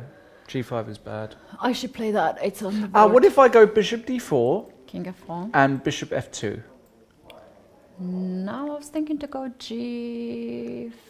G5, I'm going to take the pawn. Oh, and you go G6? Yes. Really? Oh, yes. If Bishop E7 to block that, I have a check on the back rank. Yeah. So what are you actually threatening here? What's your... not much. Rook F7 is my threat. No, this is a threat. Yeah. Yeah. This is a big threat. I would actually go here in this position, maybe something like King G4 next move to see where the bishop goes. King G4? What, here? No. No, after G6. Yeah, but I don't have a move here as black. Yeah. That's the problem. Your threat is rook here, rook here. Wow. So you're saying after H4 then that actually White has still got retaining winning chances here. And she's played it. Yeah, she's played that, yeah. She's played it. This is...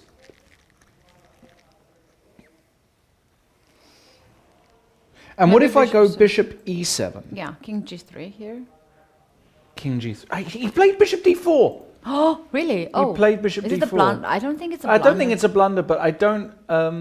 so what's the idea after King F4? Black needs a move here. Is it something... G5 now? No. This is the point I can take, and I think that this ending is losing. Mm-hmm. Yeah. Feels losing. Yeah, you can stop this pawn, actually. So what is the move here after Bishop D4? She's going to go King F4. She does play King F4. So what is Black's move here? It's a move right here that holds the fort.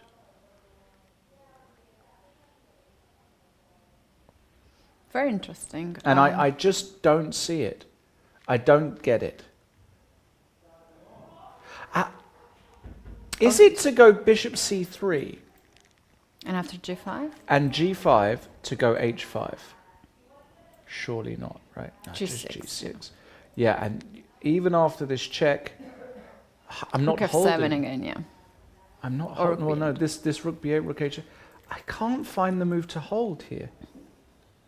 I don't. G6 might be also another. Maybe I should just take this damn thing. What am I doing? This is the way to do it. I take, and now do I play g6? That's what I have to do. I have to fix the pawns like this. And my king can always support both pawns. And now your king is tied down to the defense of this pawn. And if you go rook b3, maybe I can even give it like a check on d2 here. It probably doesn't make a difference. King g4 and just go king f7 and say you've got no way in. There is no way in. Every time you check... How about, check in rook f6? Check, but every time you go rook f6... sorry, the other way, right? How do I do this? Rook f6. Rook f6. Huh. I'm still losing. I've completely lost my mind. No. It's a rook... I think there's rook c3 there, bishop c3 there. Rook takes e6, king f7. Ah, that's so clever. So you want to so you want to just say, okay, you can go rook f6, but after bishop c3, rook takes e6, king, but there's a check. You go back. And e6. No, we can't go e6. This is the point. There's no way to save the pawn. But now we have to know that this ending is not losing. Is this? how many times would you save this? Apparently, this is not losing. Yeah. Somehow this is not losing, this ending, for some reason. I don't know about that. Like in practical game? I think you lose this. Well, I say that. Maybe not, right? Let's just say I put the bishop somewhere. Maybe this is just a draw. Because the pawns, the way they're fixed, there's always a way to attack this pawn. Wow, I mean, look, we've gone very deep, but these are the lines that they're calculating now. I wonder how much they know their theory, these guys. It's very curious. Still, anything can happen in this game. Is the point? Yeah, this is very interesting. Very quickly. Oh, we have, I think, some updates on the board. Board 5. No? Oh no. That's the update. I don't know what's going on. Oh no. No. We don't have. We have madness. Manon. Let's go to Manon. The women international master on board 6. If we can. Playing against David Gavrilescu from Romania. And we have a bet here. We have a bet here? We have a bet here. Oh yeah, we have a bet here. Right. I said that black was going to hold. You said white's going to win. She's planted her knight on f6. Yikes, I think you might win, you know. 17 minutes, so much time. Is there some... Does black ever want to trade a pair of rooks? Well, very difficult, because this is now there's a different position on the board, which is actually an incorrect position. Yeah, it's a different game as well.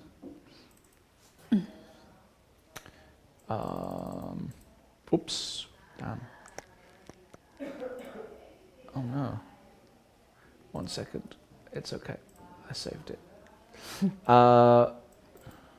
So she's put the knight on f6.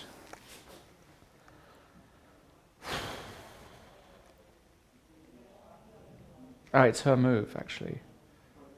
She's thinking, and not really taking the pawn on h7, because then...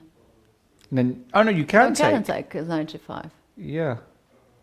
What is she? There's probably some... Calculating rook e1. Rook c1. Yeah, she's thinking about rook c1. And if the trade of rooks... Trade of rook helps... I don't know. I think it helps I'm white totally... more. Does it? Mm-hmm.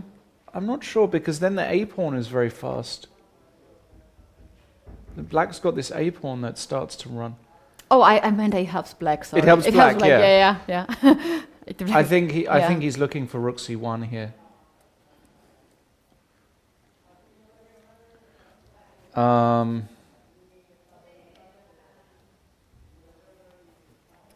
Yeah, this is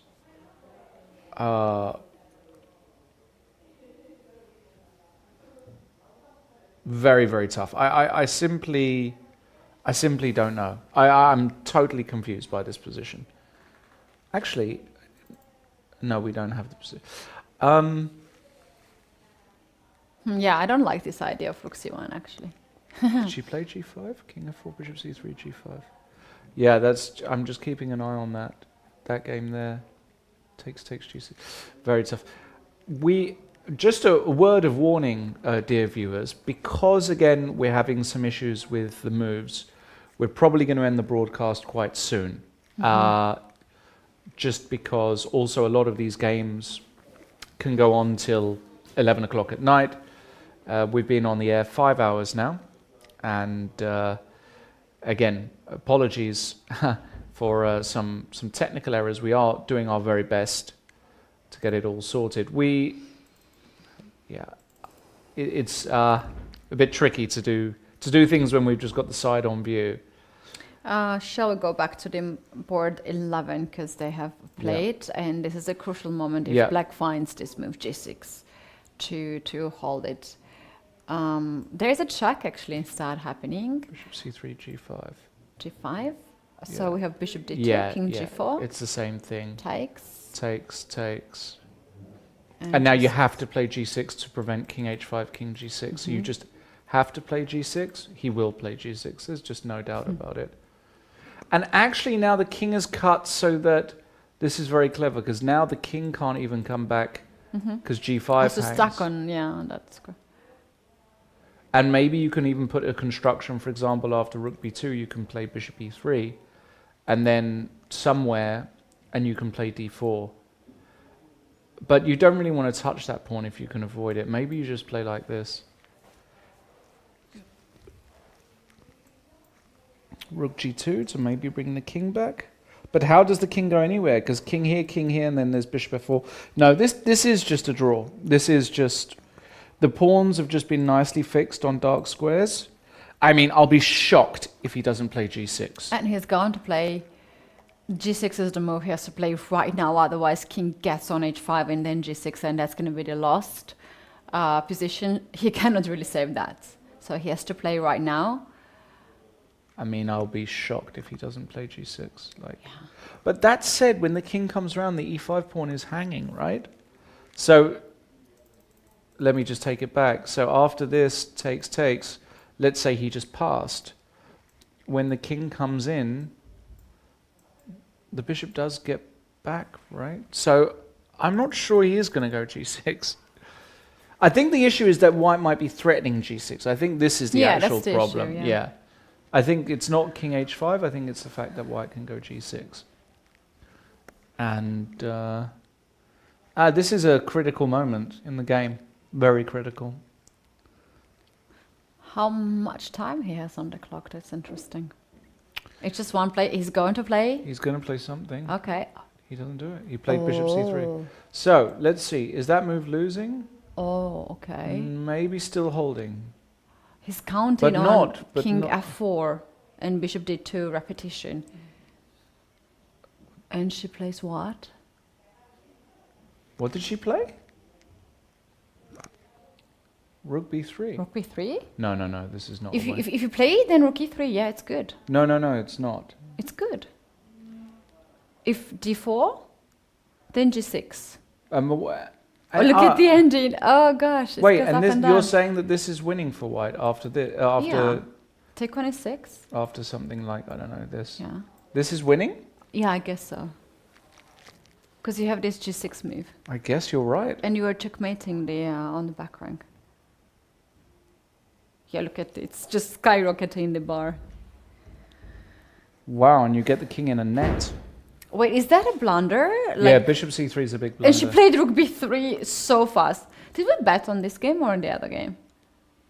The other game. Or this one? No, we had the red wine on Manon's game. Which I'm confident about, by the way. Okay. I'm getting more confident by the minute. I'm glad we didn't touch this one. Yes. She's going to win. I knew she would win, actually. We should do another bet. Now, after rook b3, Is there a way to survive if not take? Because, like, let's say d4 again. Yeah, but now you've destroyed. g6. Yeah. Yeah, that's. And you don't have also d5 pawn is not no longer. And now the hanging. king can sit on e4, and then you can come round and. You give check. Yeah. It's just totally over. It's not even hard. Oh my goodness. Rook b3 is brilliant. She's understood that this ending is winning. She looks very confident. And she made this move in seconds. No, this is very nice. This is Joseph is he's not gonna survive this, I don't think. Nope. Cool. Nope, very nope, cool. Nope. Very, very cool game. Any other move, if you don't take on e5, you just move the bishop away. Yeah, let's say you go here. You play g6. Just g6. g6. Just lock down the king there. And it's just the same idea. At the moment you take here, there's rook e3. Yeah. And if you just keep on passing, then I can give check. I can give another check here. And then finally I can come and protect the pawn. Exactly. And then I'm going to go check here and round and win. You can also give a check, even instead of king f4, check on f7 and rook e7. Sorry, rook e7. Yeah. Sorry, check and rook e7. Similar, of course, this is of course better, of course. Of course this is better. You're checkmate. Yeah, it's over, totally over. Yeah? Wow. He had to play g6, so the moral of the story was g6. So this is bishop c3, huge blunder. You have to go g6, and this position is holdable. Just. I am happy to see her, Ian, on the top boards again, because she's really tough. She's really tough. Super good performance today. How is my boy Lawrence Webb doing? Let's get a close-up of board 5. Okay, let's just get the pure video. Look at that. F5 is on the board. The queens are off. The queens are off. And, well... I think black here wants to win. Risks to open up the position here. I don't think you can win as black, to be honest. I think it's very difficult to win here as black. But white is down to 5 minutes 40 seconds. I think Lawrence is playing a really good game.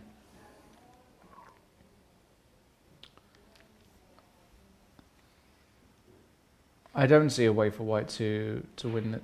The only way would be to bring the king to d3, so he's going to take, and maybe play the move king f2 here, and bring the king over.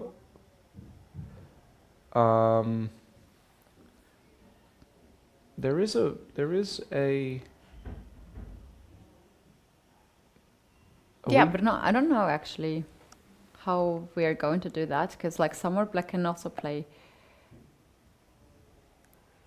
d3 to push the pawn, or just to play rook e7 to activate the rook. Yeah, I don't think that. I don't think there's a way here. Yeah, he goes king f2 as I thought. And you want to push with d3. Just push, huh? Push? Push? Yep. d3, king e3. And if bishop h6, check f4. Thinking maybe first starting with rook e7 here. Rook e7 and then d3. Mm-hmm.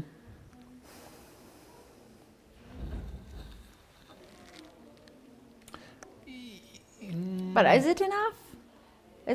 White's pieces are just too close to the pawn. Yeah, I don't think white is in danger here, that's for sure.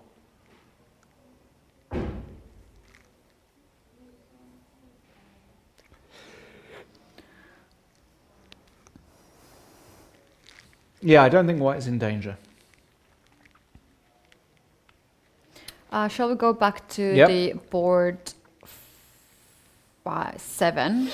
Sorry, 6. 7, 6. Yeah, let's go back to Manon, yes. Manon against David, board 6. We can see that rooks are off the board. White got the F pawn and H pawn, and black is pushing the A pawn. Yeah. Okay, that's getting intense. I'm looking forward to... Pay for the glass of wine? I'm looking forward to like a nice Merlot, or maybe I'll get a Pinot Noir, or... All you're gonna get is one good check to pay after. Do you not think black is gonna? I'm worried for white. Look at this A pawn; it's a monster. This A pawn is really fast. It is fast, for sure. But like knight and the bishop, they can stop. Yeah, but the bishop can't move. E4 is hanging. The knight can't move. The bishop is hanging. If the bishop moves, I just take on E4. If you go king F4, I'm going A4. This pawn is super fast. And she's got... Okay, let's say king goes on F4 to guard the... And she's doing that. She's going to do it, yeah. Then okay, A4 happens. Is just going to be played. It just has to be played here. So all I need is to have bishop on this long diagonal and knight on C2 or B3, which I can do easily. So let's go here with, let's say bishop. Put it in the corner, H8. Or king to E5. King E5. Okay. We also need B6 pawn to be guarded. Okay. King E3 is also possible. Yeah, king you go A3. Yes. Where's my knight on F3? F3. Right? So I go knight to D2 attacking the rook. Okay. And I want to play knight B3 next move. Okay, so... okay. So and you're going to put a knight on A1? No, you're just going to leave it on B3. B3, yeah. No, you can't, because I will force it to A1. Because I can go rook A4, the knight can come to B3, I go A2, and then I put my rook on A3. I'm happy to have knight on A1. On A1 and just hold. Because then I have this F pawn to be pushed. You know what? You might be right. I might owe you a glass of wine after all. Okay. Wow, actually... Can I trade it to the ice cream? Yeah, you can have ice cream. I can have ice cream. You can have an ice cream. But I like what's your favorite ice cream? I don't like ice cream, but you don't like ice cream? No, I don't like. But I think actually king to E5 is much better to have more control over the center. You might be right. Wow, you might actually be totally right. I'm starting to regret. I'm starting to regret my evaluation here. You're right. If the white knight ends up on A1, how does black ever win? Because you're right. You put the king on E5. You put the king on D5. You march the F pawn. But there's a pawn on G6, right? So it's not passed. But you can go H5, sacrifice the H pawn. Yeah. Because there's another pawn too on H5. It might be a draw though, because the knight will be on A1. You know, it might be that you just can't. I can control the light square. I've got absolutely no idea. It's probably just going to be a draw. So now I'm looking forward again to my. What happens in case of draw? Me, I win. You bet her to win. Oh, really? Yeah. Okay. Oh well. Okay. Well, that is exciting. Wait, the lead D game looks like it's corrected itself. Is that possible? Is it possible that...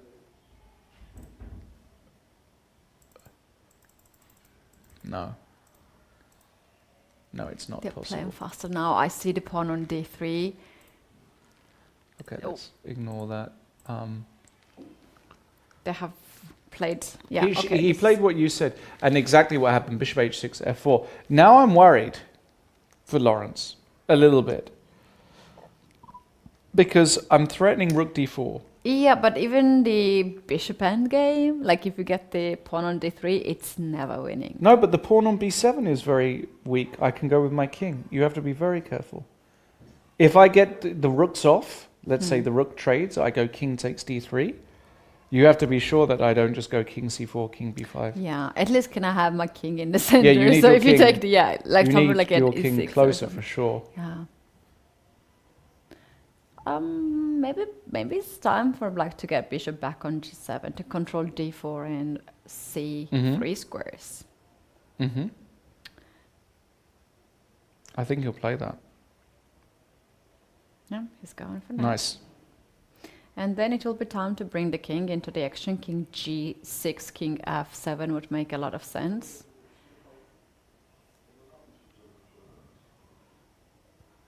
The moment you leave the fourth rank, there will be bishop d4 check that black can consider to play. Yeah, he's got some weird construction here, but it seems to work. Crazy.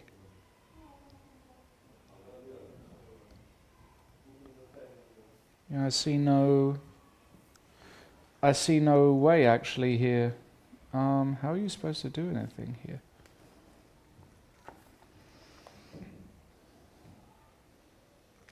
How are you supposed to do anything in this position? Yeah, seems like the draw might just be the result in here. He's going to play the bishop b4. to b4. What he's doing, like bishop c5, bishop d4? Yeah, I think that's what he wants. But after bishop c5, there's d2, so it doesn't work. So if I just go king... I think he wants to put the king on d2 and then play bishop c3. That's what he wants.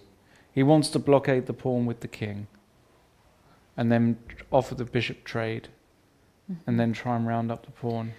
Shall we go back to the board 11 because it was so exciting in the game. Maybe the game is even over. Yeah. No, they're actually thinking. No, the bar is very high. So let's... yeah, we had this. We have this. We have this exact position. d4 and...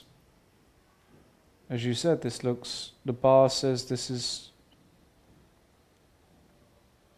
Wait!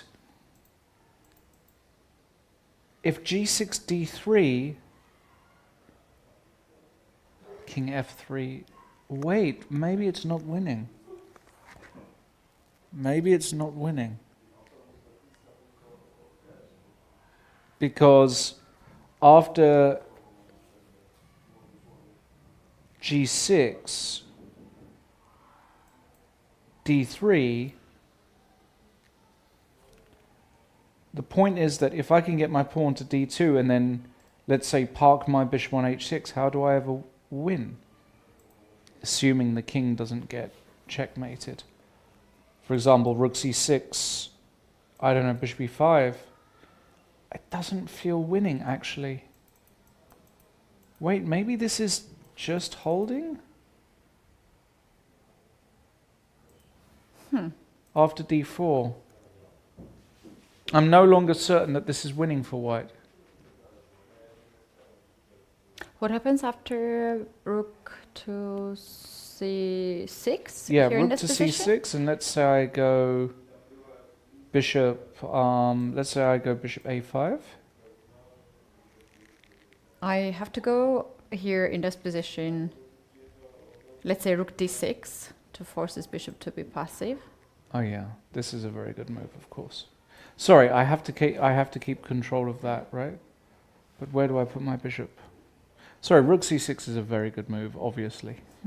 Bishop bishop h2? Yeah, bishop h2. Maybe that's the correct move. Bishop h2. That's probably the correct move.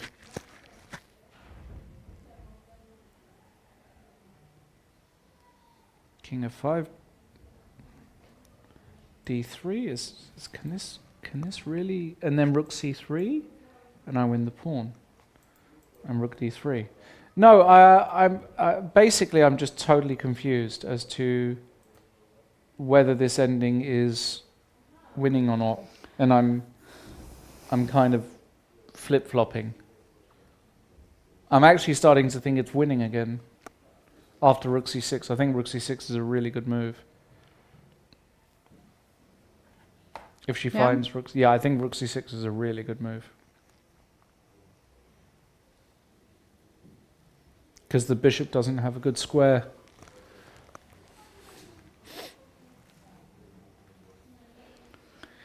Yes. Very tense. Very tense game for black, obviously, because white still has a lot of chances to win. Yes. G6 has been played. G6. Now this move,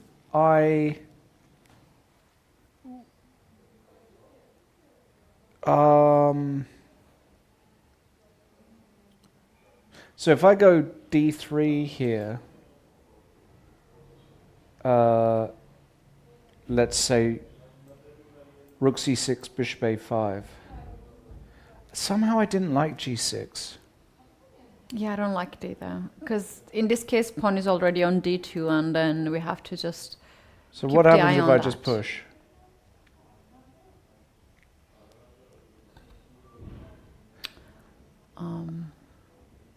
Because what I'm saying is this. This is what I'm like. Let's say the king came back and I got my bishop here.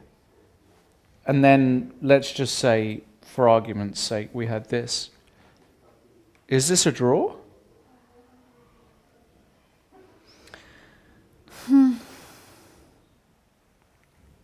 Rook to...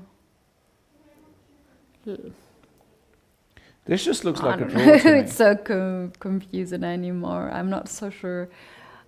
She's trying to play a move. I think D3. She does go king f3. I don't like this. I don't like to. So wait, it went d3, king f3, exactly as we're saying, right? So it went rook e6, d4, g6, d3, king f3. Now he's going to go d2 for sure. King e2, and then bishop f4. Maybe this is still winning. Can this position still be winning? According to the engine, the current position what we have is still winning. So there's some Zugzwang here. This is, oh my god, this is genius. Look, because here after bishop f4, rook e4, bishop h6, you can pass with rook e5. This is like a study. Oh, nice. And nice. It's Zugzwang. Look at this. Beautiful, beautiful. It's actually a total Zugzwang. Bishop f4 runs into rook f5 check. Wow. If she's seen that as an idea, that's phenomenal. And we have the mark on the board. That's f3 phenomenal. Is a good move. Beautiful. And what happens if bishop goes on the other side, bishop a5? Then we will still chase the bishop. Oh my goodness. And then, yeah, some Zugzwang situation would work out. Yeah, oh, nice, nice, nice. What a beautiful play. No, this is. I can't believe that she's only 2100, 2200. She's playing unbelievable. Player. Bishop goes back on h6, and now she's there. She already plays. She's going to go rook e5. This is it. Yep. We've got that exact position, and this is resigns. This is totally resigns. Joseph Gurel is going to give up here against the young talent from Azerbaijan. What a beautiful play. What a game. Class. I love this How game. good is she, by the way? She's very good. How good is she? That's it. There's literally no moves. This is the purest form of Zugzwang. If black could pass, he would survive. If black could just say, no, your move, it's a draw. Yeah, but that's against the chess rules. It's you cannot say a pass. This is brilliant, This right? is just brilliant. It's just brilliant. It's just really, really brilliant. Yeah, I remember, like, it's not only one game or two. We will see her again in this tournament. No, we're going to see her a lot. You said she's 17? She's 19. 19. No, this is just brilliant. And he knows now. It looks like it's a hold. From afar, you look at this and you think, it's actually a hold, but it's not. It's not a hold. It's not easy. And those who are just asking the question like, but it's a grandmaster, how he can lose this endgame if it's a draw? But it's not a draw. No, it's not very, a draw. very, very difficult. It's very tough. Very, very difficult. She's getting her bag ready. Look. She has a huge She's bag. like, Look at her. she's like, come on, man. A lot of drinks. There's literally no moves. You've only got King G8, and the other thing is even giving up the pawn doesn't help because you've got no squares for your bishop. None. Total Zugzwang. Beautiful. Okay, he's got to resign like in the next 30 seconds. Enough is enough. Enough is enough. Bad situation. He doesn't have a move. No. Let's just put the... Oh, okay, the current position is with the pawn, right? On d2. Yeah. You can't play a bishop f4 because you're going to lose it. You can play king g8. You have 3 moves here, and all of them are bad. Basically, you have like 1, 2, 3, 4, 5 moves overall. That's too much. Oh, and we have a resignation. What a beautiful play from Ayan Alaferdiyeva from Azerbaijan, woman international master. What a technique. She just beat a grandmaster. Phenomenal. On the board 11, Joseph Giral. He has to recover this painful loss. Yeah, this will be painful, and we don't have too many more games going on. So I think what we're going to do is we're going to take one last look at the Lead E game, and then probably we're going to wrap up the commentary, because I think that game could also go on for quite some time. Remember, they do get 30 seconds, and we'll also look at Manon's game, Schippke. So King E3, and let's take a full look at this, the full view, Bishop B4. Okay, so Lawrence has brought his king in, very good. And this looks more and more equal to me. For a start, Bishop D4 check exists. King takes D3, Bishop F2 check. You win the G3 pawn. So after Bishop D4 check, he's probably going to go King D2, but then Bishop F2. Hold on, wait. And then, sorry, there's a Rook E5 check. King F6. Not clear. Bishop, and Lead E here has got 2 minutes. Let's just stay with this for a while. Let's just stay with this for a second here.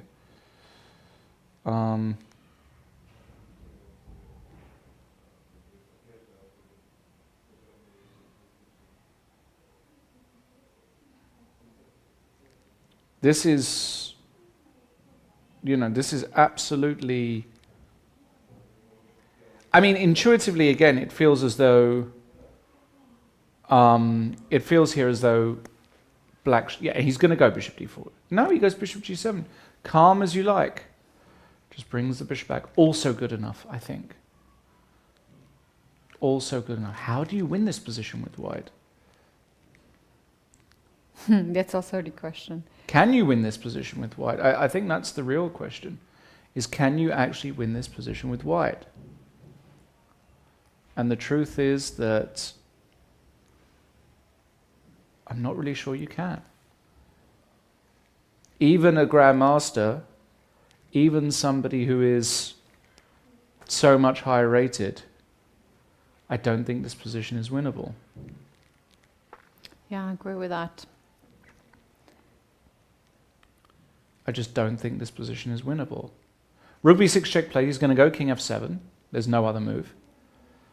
And how do you improve? How do you improve? Shall we quickly check the game of Manon and David? Yeah, let's go to on Manon's the board position. 7. Board 7, please. This one is there's a glass of red wine on the line. Serious here. stuff there Serious we're talking stuff. about. Let's go to board 7. 7. Yeah. Can we get there, guys? Board 7. Board 7, the view of Manon, Schippke against David Gavrilescu. Okay. Okay. The king has made its way back. Oh no, wait, what? She decided to bring the king. But this is not right. Maybe the other way was not. No, your way was really good. Putting the knight on a1. I thought this was excellent. Knight. What is she doing? She's giving up the h pawn. No. Not like this. Ah, she wants to go knight c5. She wants to go knight c5 and win the b pawn. Beautiful. I like that. Yes, kind of. Look at her. She's very confident and knocking Is the she? head. I guess she's calculating. 1 minute though. 1 minute 30 seconds on the clock. I still have got no idea what's going on. Almost 5 minutes. I've been looking at this game for like 2 hours and I still have got no idea what's going on. Really. It's still completely bizarre to me, this position. Who's playing for a win? Yeah, is he playing for a win or is he just trying to draw or what's going on here? This is very, very Maybe very it's time to strange. bring the king. King d7, king c6. Ooh, But there's 95 and you can take the g pawn. Yeah, exactly. I don't know how you bring king. Can you go king d8 to meet knight c5 with king c8? King d8 maybe. Got no idea what's going on. Literally got no idea. I don't know if black's better, worse, if he's losing, if he's winning. I still feel like black a2. Okay. Now the king can't move. So after knight c5, what's the idea? I think he just wants to take on h4 and then take on e4. So after knight c5, rook goes on h1. You take the pawn on b7. Oh yeah, knight c5, rook h1 is Then a your threat. queen. Knight d6 check. b7. Yeah. Rook b1. Where is this king? On c2. No, right? no, you can't play. go rook b1. Oh, That's also an idea. She's got 1 minute, by the way. less than 1 minute She's already. got 1 minute, so let's... Oh, so tense. This is the game. This is the game that we need to focus right now. This is crazy. 40 seconds. 40 seconds. She's very still, not showing too much of emotions, but I can't believe there's no emotions now. 40 seconds. She has to make 35 a move. seconds. And she's going. Ah, but how do you calculate all of this in 20 seconds? It's impossible. She goes passive. Don't like it. Don't like it at all. Rook takes h4. And rook takes e4. I don't like that too. Yeah, but you can't... I mean, you have to give up this pawn now, right? So you just take on h4. There's no other move. You take on h4 and you take on e4. And that position, by the way, is just fine for white. If you play rook a3, then What? there's no king b, rook a3. Rook a3? Oh, rook a3! Bishop a1. Yeah, or knight b3 too. Or knight b3. Yeah, there is no king b2, but you still have that move. No, this is... It's getting equal, I guess, now. Because like you can take the pawn on h4 and take the pawn on e4. yeah.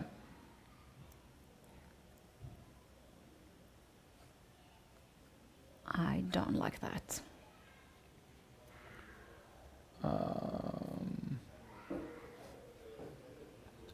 I feel like it's going to end in a draw. Yeah.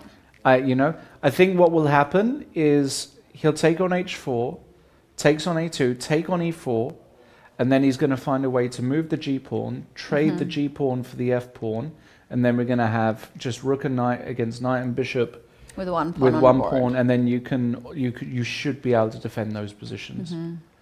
And I feel like as the grandmaster with more time should defend.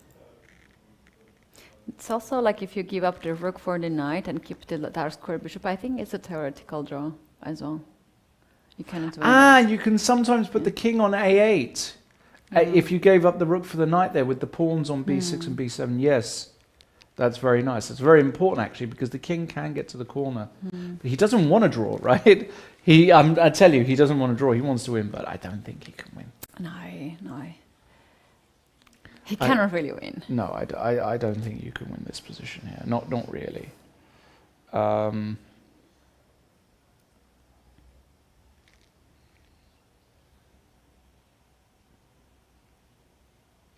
Is there a way she can hold on the 4 pawn, like takes and king d3?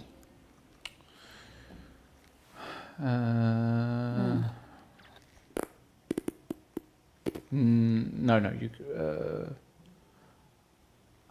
Sorry, rook h4. You want to go king d3? d3, rook a3. No, you give the check. No. You can't do that because then you can check again and then go rook a3, and you let him keep the pawn. I don't think you can do that. I don't think she has any intention. I think she clearly just wants to take the pawn, park the bishop on e3, and maybe make a draw.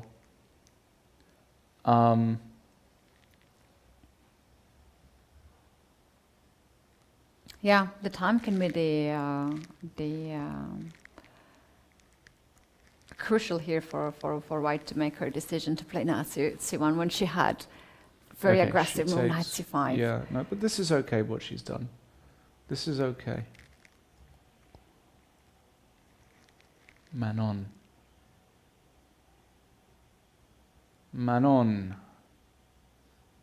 40 seconds. Yeah. Well, if you get really low, you just take the pawn. Yeah, this is plenty of time now because you put the bishop on e3. No, she's going for that. Yeah, she's going to, and then bishop e3 will be played, or king d3, sorry. Yeah. King d3, and now... I think I just lost the bet. No, I'm not sure. I mean, you still have to play on here as White, 100%. 100% play on as White, because I think you're risking very little. You do have two pieces, and you have a bishop protecting both pawns, so how can you... It was the same at the beginning, that's why I bet it to win, even with extra pawn. I still feel as though he's going to make a draw somehow, put the king on c8. But I don't think... Look, let me put it like this. If Carlsen was White, I think he would beat this guy. That I agree. Yeah, if Carlsen was White, he would find a way. Yeah, but he's finding the ways. There's no shame to do that in any position. Well, look, I think what we're going to do is we're probably going to wrap it up. I think we're going to call it an end today because I think this one could go on for a very long time. I agree, and the final result in this position and also in the other position, I think it's going to be a draw. It's still on. The bet is on. Let's see. The bet is on, and we'll update you tomorrow. But a few minor surprises today. Again, it seems as though all the top players, or the majority of them, have got through. Things start to get interesting in these kind of tournaments in round 3. That's when you get clashes of IMs and GMs, and we expect a lot of those big clashes tomorrow. So do make sure you join us tomorrow for round 3, same time, same place. And we hope you've enjoyed the broadcast today. Yeah, thanks a lot. Thanks a lot. Have a great evening. For the company, and see you guys tomorrow. See you tomorrow. Bye. Bye.